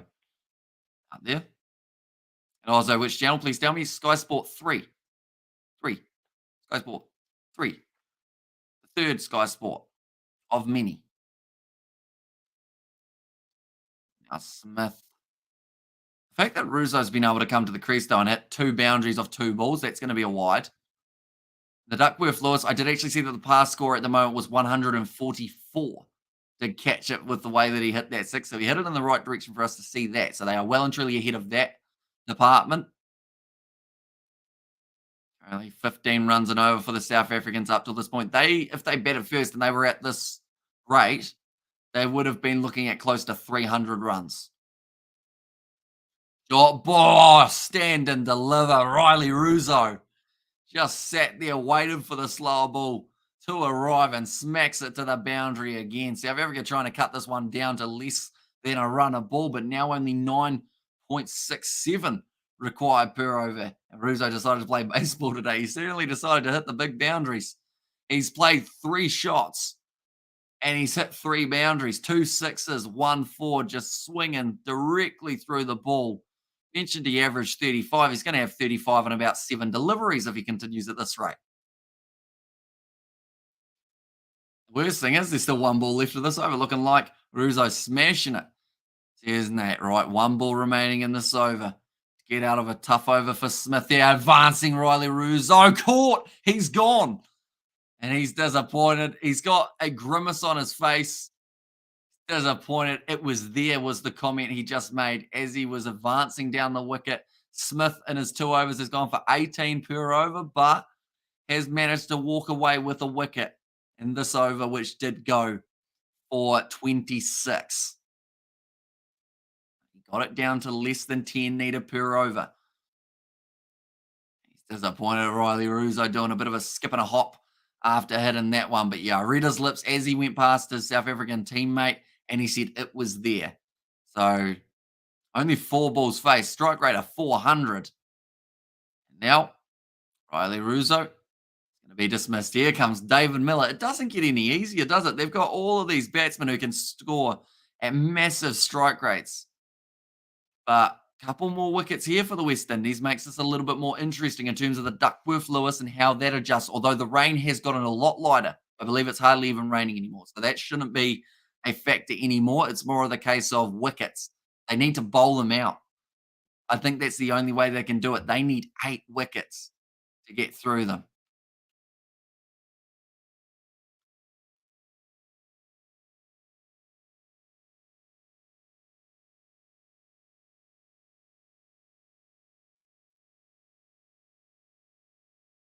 That man didn't look very happy. I think his girlfriend tapped him on the shoulder and said, "Hey, you're on the TV." And he went, wasn't happy at all. 158 now the Duckworth-Lewis. So 22 runs between them. Couple more. Hey, girls in the crowd, says Nate. It was a weird one because he looked so angry and she looked so smiley. Seemed like a weird dynamic. But average of 59 they've said for David Miller since his last break. 180 for 2. Hopefully it's Miller time. Says side right. Hendricks on strike. Powell the bowler. Slower delivery. Hits it down the ground. That'll be a single. That does slowly increase the run rate just that little bit, but not enough to really concern the Proteas this stage of the match. I will mention, though, anyone who is new to the channel, be sure to leave a like and subscribe. We are currently on the road to 23,000 subscribers. So if you do want to help us out, it is hugely appreciated. And the TV commentator has not even mentioned the rain. Says Rudy there. So yeah, it has lightened up a lot more since a little while ago, which is good to see. Like earlier on, you could see quite a few drops going across. About 2 overs ago, you could only see a couple specks. And today he wasn't happy, sad guy, says Blues Nate. I think I'd be very happy if I had a friend who was like that. Now, who looked like that lady. 62, come from nowhere. I don't know where I came up with 62. 78 runs needed. Now, Hendricks sitting with the third highest score of this match, sitting on 58, which is quite surprising, isn't it? Oh, it's a no ball. So this is going to be a free hit. This will be exciting. This is the first free hit that we've seen of this T20, but once again, it's something that they cannot afford to be doing, the West Indies. He's unlucky. I'd still love to see that one once again that did dismiss the Centurion for the West Indies, because it did look close to a no ball from side on, to be honest, but they must have checked it, must have said it was all right. Got something right. How you, boss? Fine looking bird. Sweet, sweet. Says Nate there. Right, free hit. What can he do with it? Hendricks been hitting everything else well. Gets the full toss. Whack for 6. You can't afford to give him one on the full like that. It's going to be 6 runs.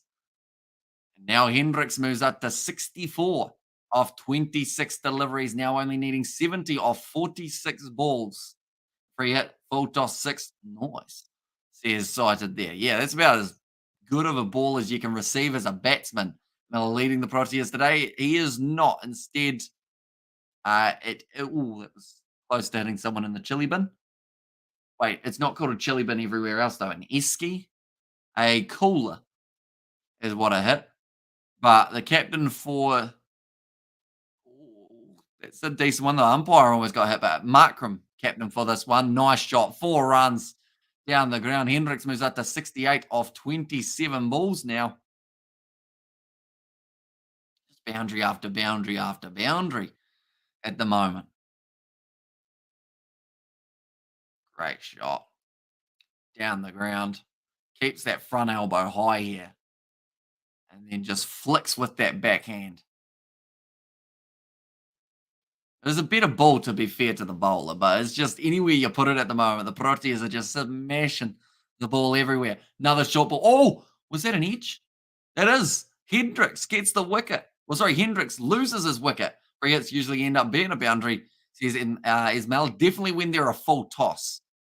Normally you want to go for that wide outside off stump Yorker. Instead, he went for the full toss about knee height and smashed it away. And also South Africa's in the box seat now, says Pads and Blaze, although that wicket, it won't change too much, I wouldn't think, but that is certainly one that they wouldn't have liked. And what is the boundary count at the moment? If you know, so the boundary count at the moment for the Proteas is they've hit 12 sixes and they have hit 21 fours. Now, the West Indies, they hit 21 sixes and they did hit 17 fours. So South Africa already hitting more fours than the West Indies, but not quite as many sixes. And I was a SD known as a, or Iski known as a cooler box in South Africa, says Daz Dan. Hold your horses for a sec, says Bads Blaze. Yeah, the big wicket. Now we've got 2 new batsmen at the crease. But they both score quickly. Like Markram's a talented batsman. See him in Test match cricket. I have a bit of a feeling today, though. I don't know. I don't think he's going to get a huge score. That seems harsh. But I think the captaincy, there we go, fix the little blur that we had. Captaincy, when you are the South African captain, we saw what it did to Bavuma. We've seen what it did to Algar in the long format. It can sometimes happen in the short format as well. A lot of pressure on his shoulder. Currently 161 is the DLS, but they don't need that. No rain about at the moment. Nicely bowled. Nicely played by Markram. Get himself off the mark. They're going to get themselves 2 runs for his first one. So far has gone for 15. No, sorry, 14, in fact. There's a single one. This next ball, it will be 15. 2 off 1. Aidan Markram, Miller sitting on 1 off 1. So 2 completely new batsmen making their way to the middle, which is the best way of having it for the West Indies because you haven't got that one guy who's still smacking the ball around. It's a question of how long do they wait until they start playing those big shots. Or played it very late there, Markram, but he will get the single to close out the over. South Africa have hit 12 sixes so far. And also quick 30s and 40s required from these two. And they don't really have to go as hard, these two, says Bats of Blaze. Yeah, that is true. They only need 8.93 per over. Make it exactly 9. That makes it nice and simple, doesn't it? But 63 runs needed from 42 deliveries. It's crazy to think that they've almost got 200 after 13 overs. Now just showing Hendricks. Some class shots. A lot of them actually going for 4 rather than 6, actually only hitting the 2 sixes for himself, including one that was a back foot, beautiful punch. Bring up the half century. And he got a half century in boundaries as well. They're just showing Klaassen, next man into the crease. He has got a strike rate of above 100, but the other two, Janssen and Parnell, do not. So they want to have this job done before it gets to those two. Or else, maybe there's a late tail in the tape for this one. Now, will be Markram on strike again. Shepherd's the bowler. He's gone for 27 in his first 2 overs. Slightly quieter over here, and maybe even buying a wicket would be massive for the Windies now. Markram doesn't like to give his wicket away too easily. That's going to be pitched up. No run taken, dot ball. Stuff from the Windies, and you'll see straight away that 9 runs required per over will take a little bit of a bump, maybe up to about a 9.2, somewhere around there. And they need to get it done before falling asleep. Says Beds of Blaze. There we go, 9.22. That wasn't a bad guess. But the last couple overs, South Africa have actually gone back down, and the Windies are catching up. The Windies at this stage were 167 for 3. So there's still about 30 runs difference between them, but some good bowling here might help them out drastically. Goes to the man in the deep, Mayers. Keeps it to 1. Wide run rate goes up to 9.3. Its ground dimensions are small, so many sixes are hit. Yeah, it's about 65 metres, although to a lot of the players' credits, a lot of the sixes have gone about 80 metres anyway, but there have been about maybe 3 or 4 that have been about 65 metres, just going over. 3 or 42. There's Blues and 8 there. Certainly doable. Best bowler of the bunch so far, you'd have to say, would be Rafa. 2 overs bowled, 3 dot balls, 36 runs. Oh, sorry, not 36. I think it was 18 runs off his 2 overs. Your math skills are pretty good. Says Rudy, I do try my best. I think cricket, anytime someone goes, oh, school was a waste of time in terms of doing random classes, I mean, I always think of the maths in terms of cricket, how I add them up relatively quickly because of doing the maths at school. So that's pretty much my message of stay in school, kids, because then you can say sentences unlike the one I just tried to say. You got to do the English, you got to do the maths. Other ones, do a bit of them as well. Do digital tech. That's a good one. I actually got offered a job today at the bowling alley because I knew how to run a YouTube channel, which is debatable, but they don't know that.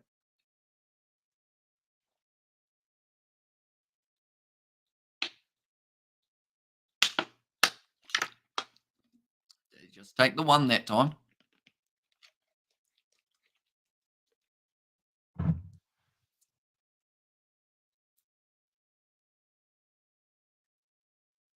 Just looking at these two, both going at the strike rate of 100 currently.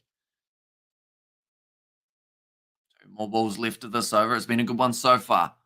It's quite wide, has to play it. They'll take another single. Great over. 1 more to come. This is where either there's going to be a big boundary and he's going to blow it, or there's going to be a good bit of play from the bowl and attack, and they won't go too badly. I'm losing the battle. I'm drifting fast, says Padza. It's going to be the 200 on the ball for the South Africans. Don't worry, there's going to be some big shots soon, Paddy, although we might end up losing you by the end of the live stream if you are drifting off now and South Africa wins. There's just into there. Oh, it was a full toss and racing away for 4. So it's not the way that he wanted to close out the over, but it will still be one that goes for about 9 in the end, or 8 off it. In fact, they've said, and you can see the disappointment on the face of Shepherd because up till that point, he bowled it very well, but he just ended up getting that last one very wrong. Look for the Yorker. He went for cross seam. It was way too full.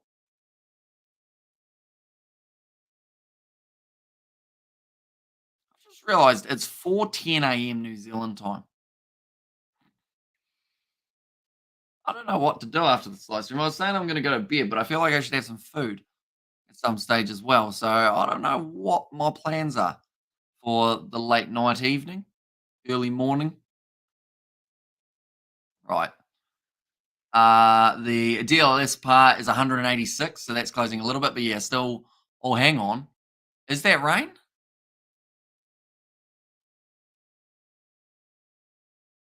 I don't think that was rain, but it did look a little bit dark just before. I hope it wasn't rain. Bedza, don't let us down. Says Rudy there, right back into the bowling attack. It is Refa. Oh, short ball. Well taken by the keeper. And that will be a dot ball.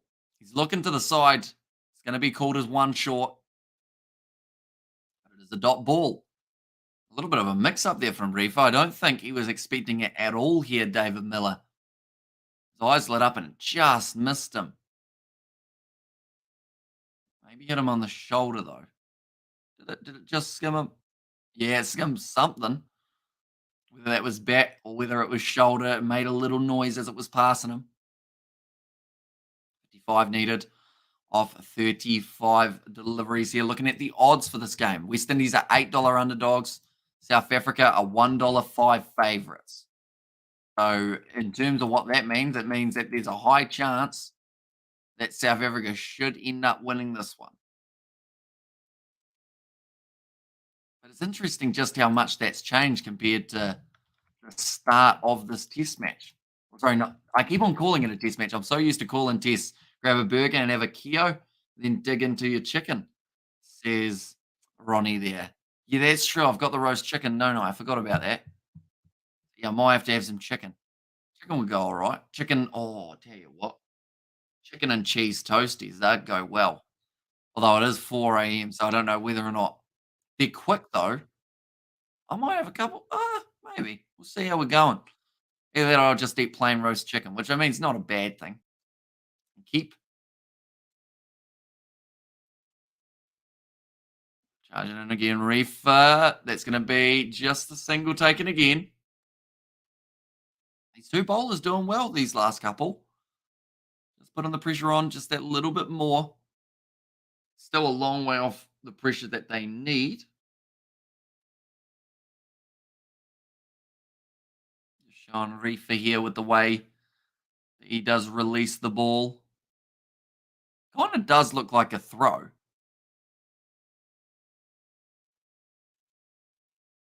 Also, I think they were looking at the running on the pitch side of things, though. The dot ball. Oh, that was a leg giving out on one of the fellas in the field.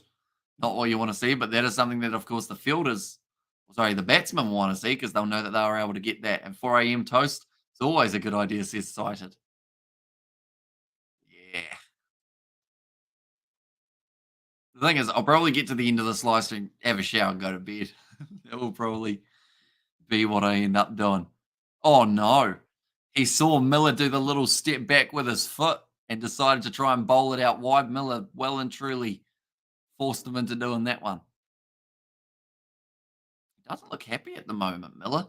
Sitting on 4 runs off 6 deliveries. Can see these couple dot balls starting to creep in. Only another 5 overs remaining after this as well. We're getting down to the nitty-gritty of this matchup. Miller 4 off 6. Better ball.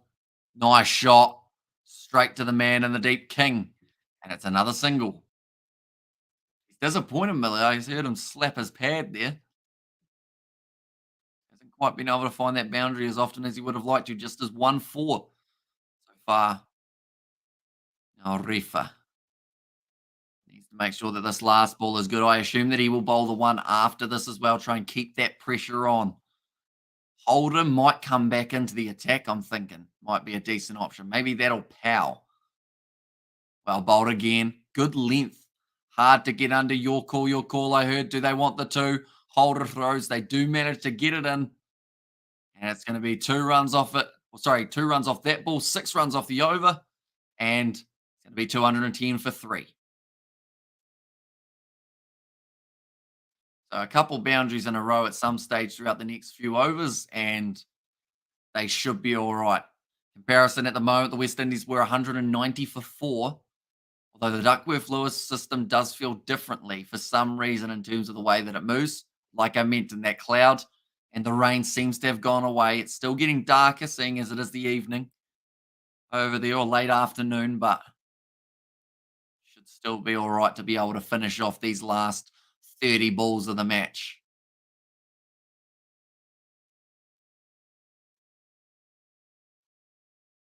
Crowd are having a great time there. At the ground, we got some slow motion replays of people in the stands having a bit of a party.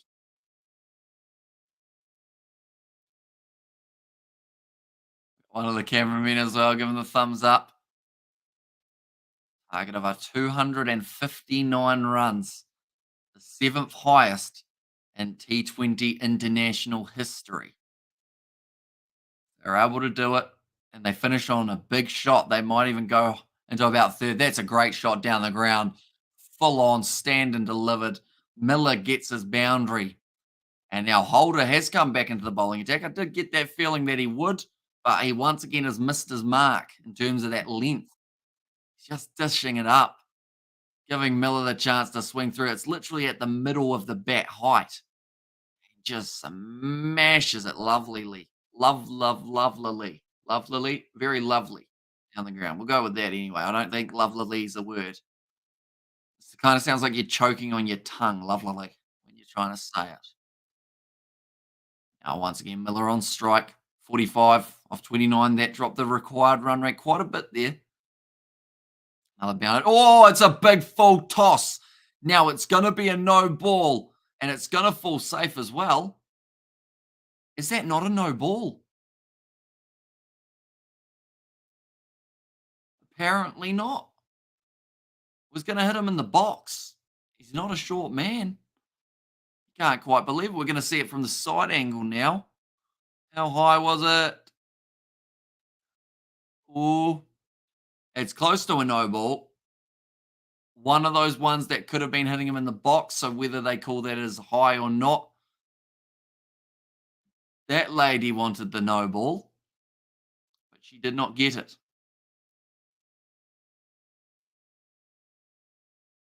Markram now back on strike. So with a strike rate currently of 150. Down the ground, straight to long on. Himself another single. Good hustle there in the deep from the West Indies in the field. And that's what you need at this point of the game. You can't afford to give away easy twos. You can't afford to have misfields out on the boundary.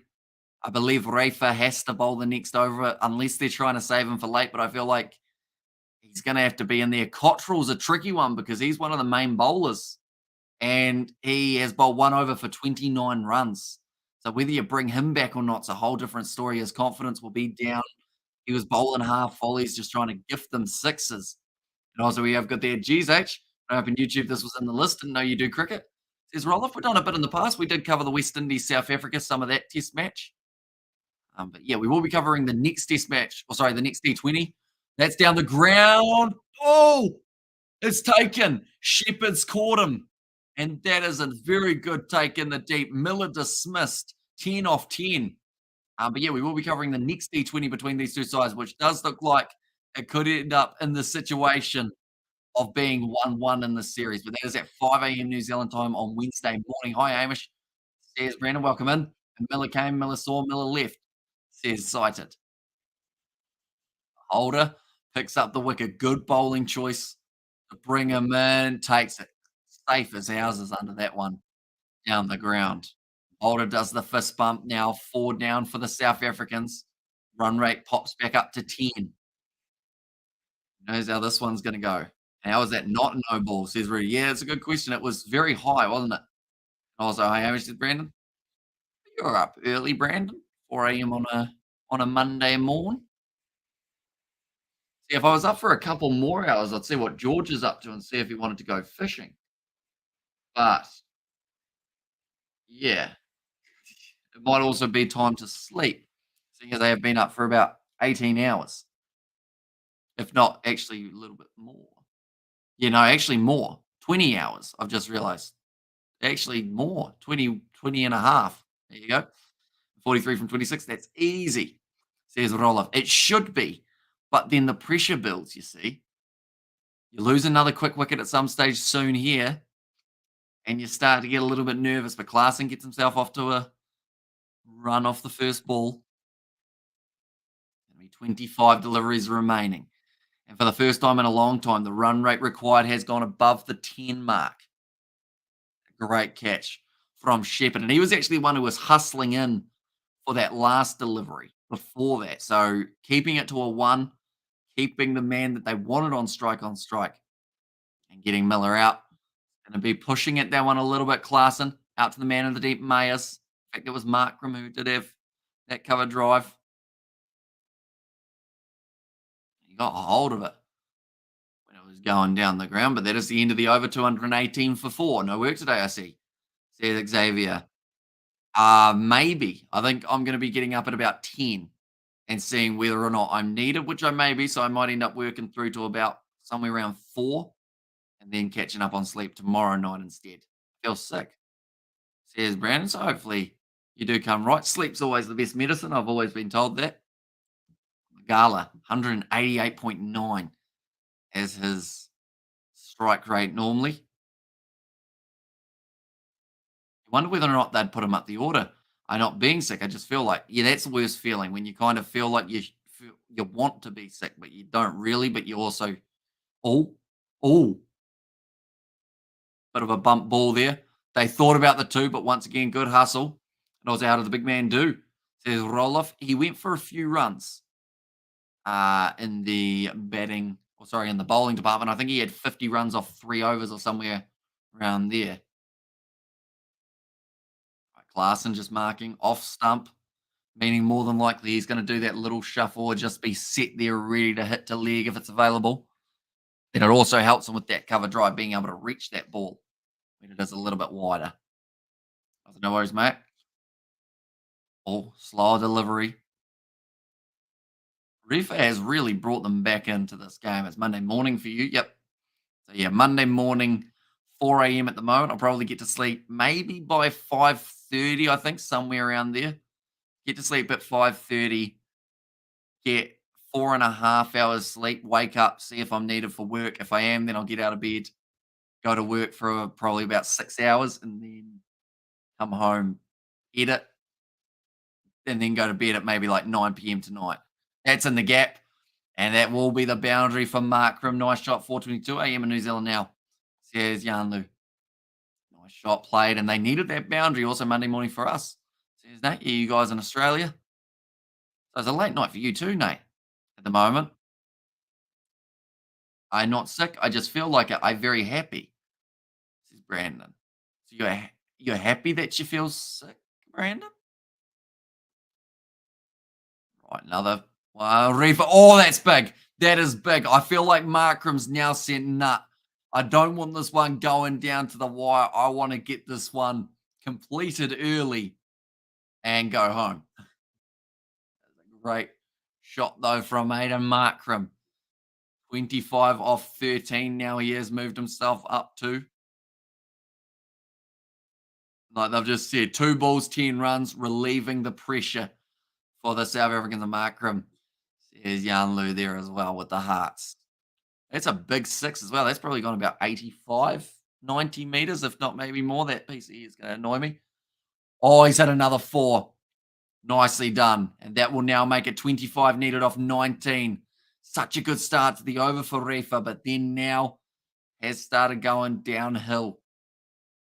Now they will only need 7.89 required per over from here on out. Another wicket pretty much needed this ball or early on. And the next over we have got there, thanks to the Kiwi lads commentating, keep me company. Start work in 2 hours, says Nate. Is it a long day, 12 hours, Nate, or 8 hours? What are you doing today? They want to. Mayers, he does well to get that throw in, but they do get back for the 2 runs. A little bit risky, but they managed to get 18 runs off that over, which now has cut it completely down and the South Africans' favours for the final few overs. Pretty much the only way to victory for the West Indies here is get Markram out. Yeah, boss, 12-hour shift. Geez, you're going to be busy. Would he have been run out? If it was a direct hit, he would have been out, but wasn't quite accurate enough for that to be the case. Yeah, I just shown the highest successful run chases. 246 is currently the highest.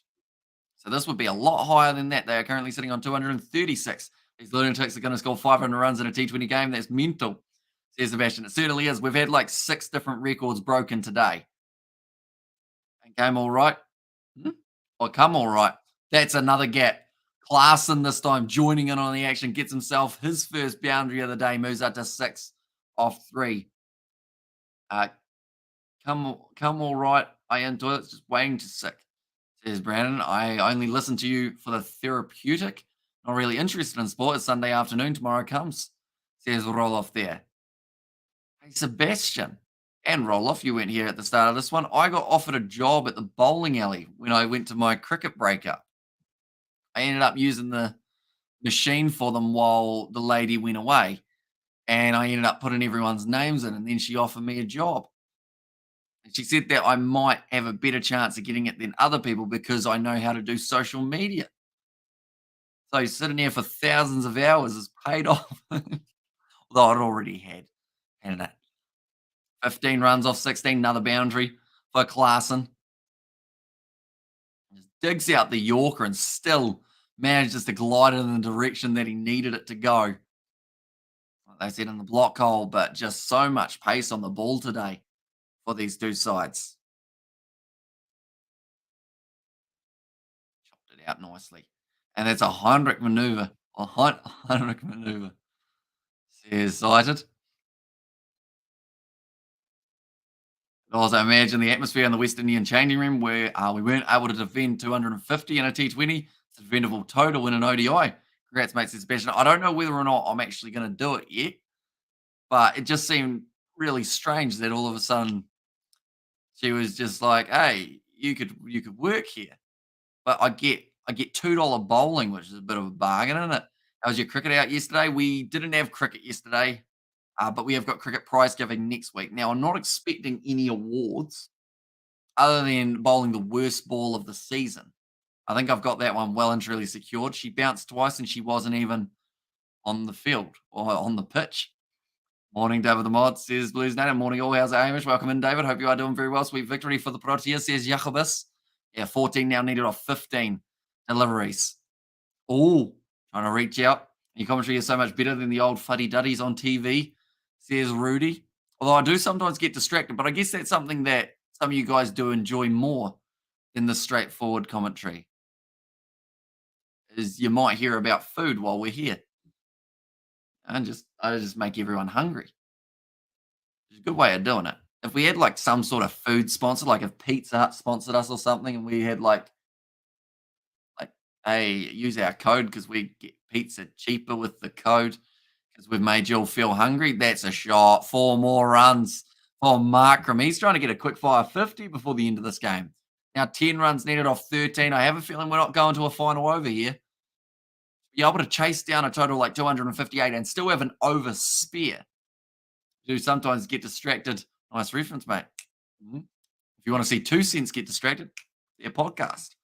We actually had both of them on the channel yesterday, last night, which was quite fun. I got told to F off by 2 Cents Rugby, which is surely that's up there in biggest accomplishments because I said that I hadn't seen Predator, but that was alongside like 50 other matches, 50 other movies that I hadn't seen. Be a hit down man at mid wicket by Markram again, 10 off 13. Ouch! I had thousands. I was in front of 1,000 hours in front of the bowling machine. My dad thought I was good. He was friends with the headmaster. And you've been awake for 2 days and still better than them, says Rudy. Yeah, I haven't had much sleep over the weekend or today. I think I'm going to get it depends if I work. If I don't get called into work, I'll probably end up getting like 8 hours and then I want to get up and edit because I feel like I have stuff that I need to do before the weekend. It's going to be a busy week. We've got sevens, We've got Super Rugby. We've got Champions Cup. We've got cricket prize giving. We've got probably some international cricket thrown in there somewhere. I've also got the cricket video that I want to get up this week. We've got previews and reviews of the sevens, and also alongside that, I've got the Rugby Challenge sevens that I want to film. Jay was nasty towards Tony. Tony looks like he was getting mad at Janae's memes. Says Nate there. Oh, I think he enjoys them. Oh, it's a dot ball. That's something we haven't seen in a while. Markram didn't quite get it right. Didn't pick the slow ball. It's going to be a last ball special. I can feel. Imagine we go to. Do they go to a super over? They would, wouldn't they? Boom, 6 runs. Says the roll off there. I think you're ahead of me. If it is a 6 coming up now, we've only seen a 4 for myself. There are 6 around the corner. I need 9 runs. It's a full toss down the leg side. It's a wide.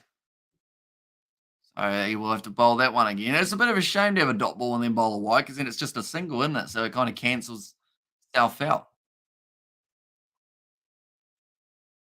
Also, possibly the only problem with the bowling alley job, your new boss won't be as understanding in regards to your streaming career. True. I actually mentioned that to her as well. I was like, weekends wise, I'm pretty much completely packed out, but like midweek could be an option.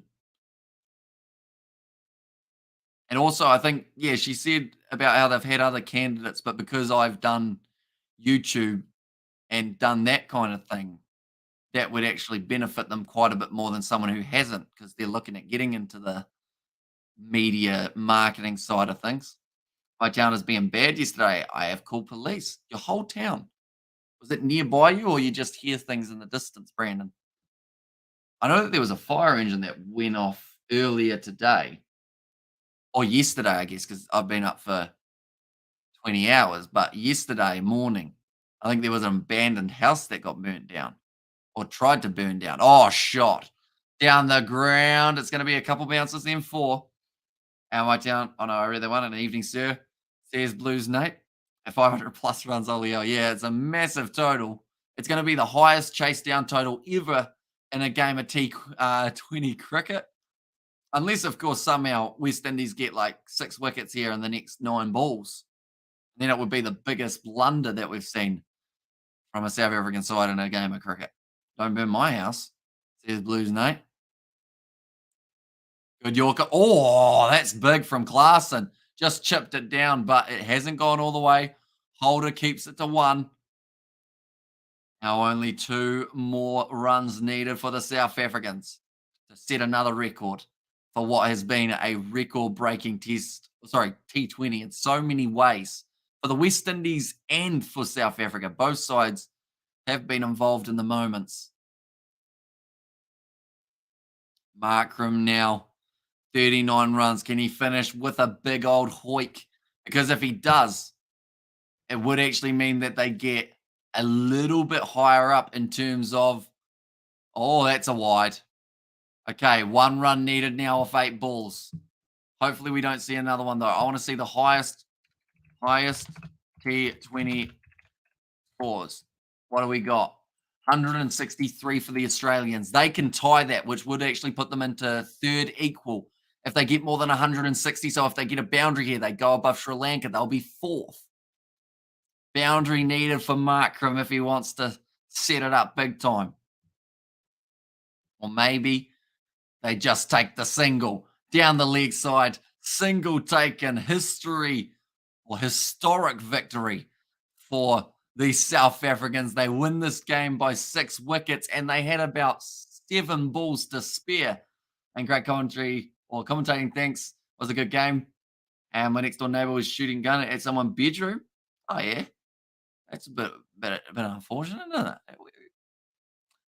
At what stage do they go, this is a good idea? Jeepers says, Gavin, thanks, done. Says Roloff, and also thanks for your commentary. Says Yakovas, no worries at all, mate. And Wales says cited. So South Africa won this one by 6 wickets. That now means, oh, geez, it's a bit blustery there as well. So I think the bad weather's just starting to arrive for the next T20 match. Going to be taking place in only a couple days' time, and that will be the one at 5 a.m. on Wednesday morning. And that should be a very epic one. Okay. I'm now in need of sleep. Good night, all. So we will see you later. It's going to be played at Wanderers Stadium as well this next D20. As I mentioned, what a game West Indies needed 300. Yeah, it seemed that way. 7 balls left, won by 6 wickets. And the sort of game in which if you, as a bowler, have an economy rate below 10, you're a legend. Yeah. And did we have anyone who managed to get that? Maybe if he was lucky. No, Reefer blew it though.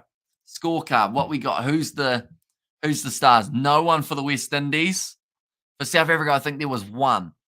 South Africa, 9.75. Kagiso Rabada, the only player to go for less than 10. See you in 2 days, says Rudy. So we will see you later on. And well done. Crazy match. Almost rained there. Yeah, that would have been a shame if it ended with the rain rather than seeing proper result. Didn't think South Africa could win. It's nice to be wrong sometimes. Says Cited. Take care, Beds of Blaze. Enjoy your sleep in South Africa. Woo. Says Brandon in there as well. But nonetheless, thank you all very much for tuning into this live stream. If you did enjoy, be sure to leave a like and subscribe. Player of the match or man of the match.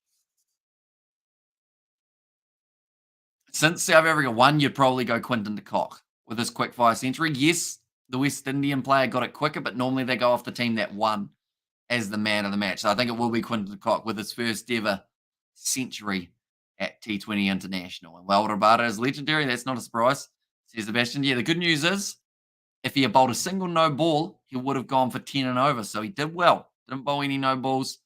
Nailed it. Nonetheless, thank you all very much for tuning in. If you did enjoy, be sure to leave a like and subscribe. I'm sure I'll see you guys in a couple days or so for another live stream, which probably more than likely will be the West Indies versus South Africa. Nonetheless, thank you all very much for tuning in. We'll see you all for the next one.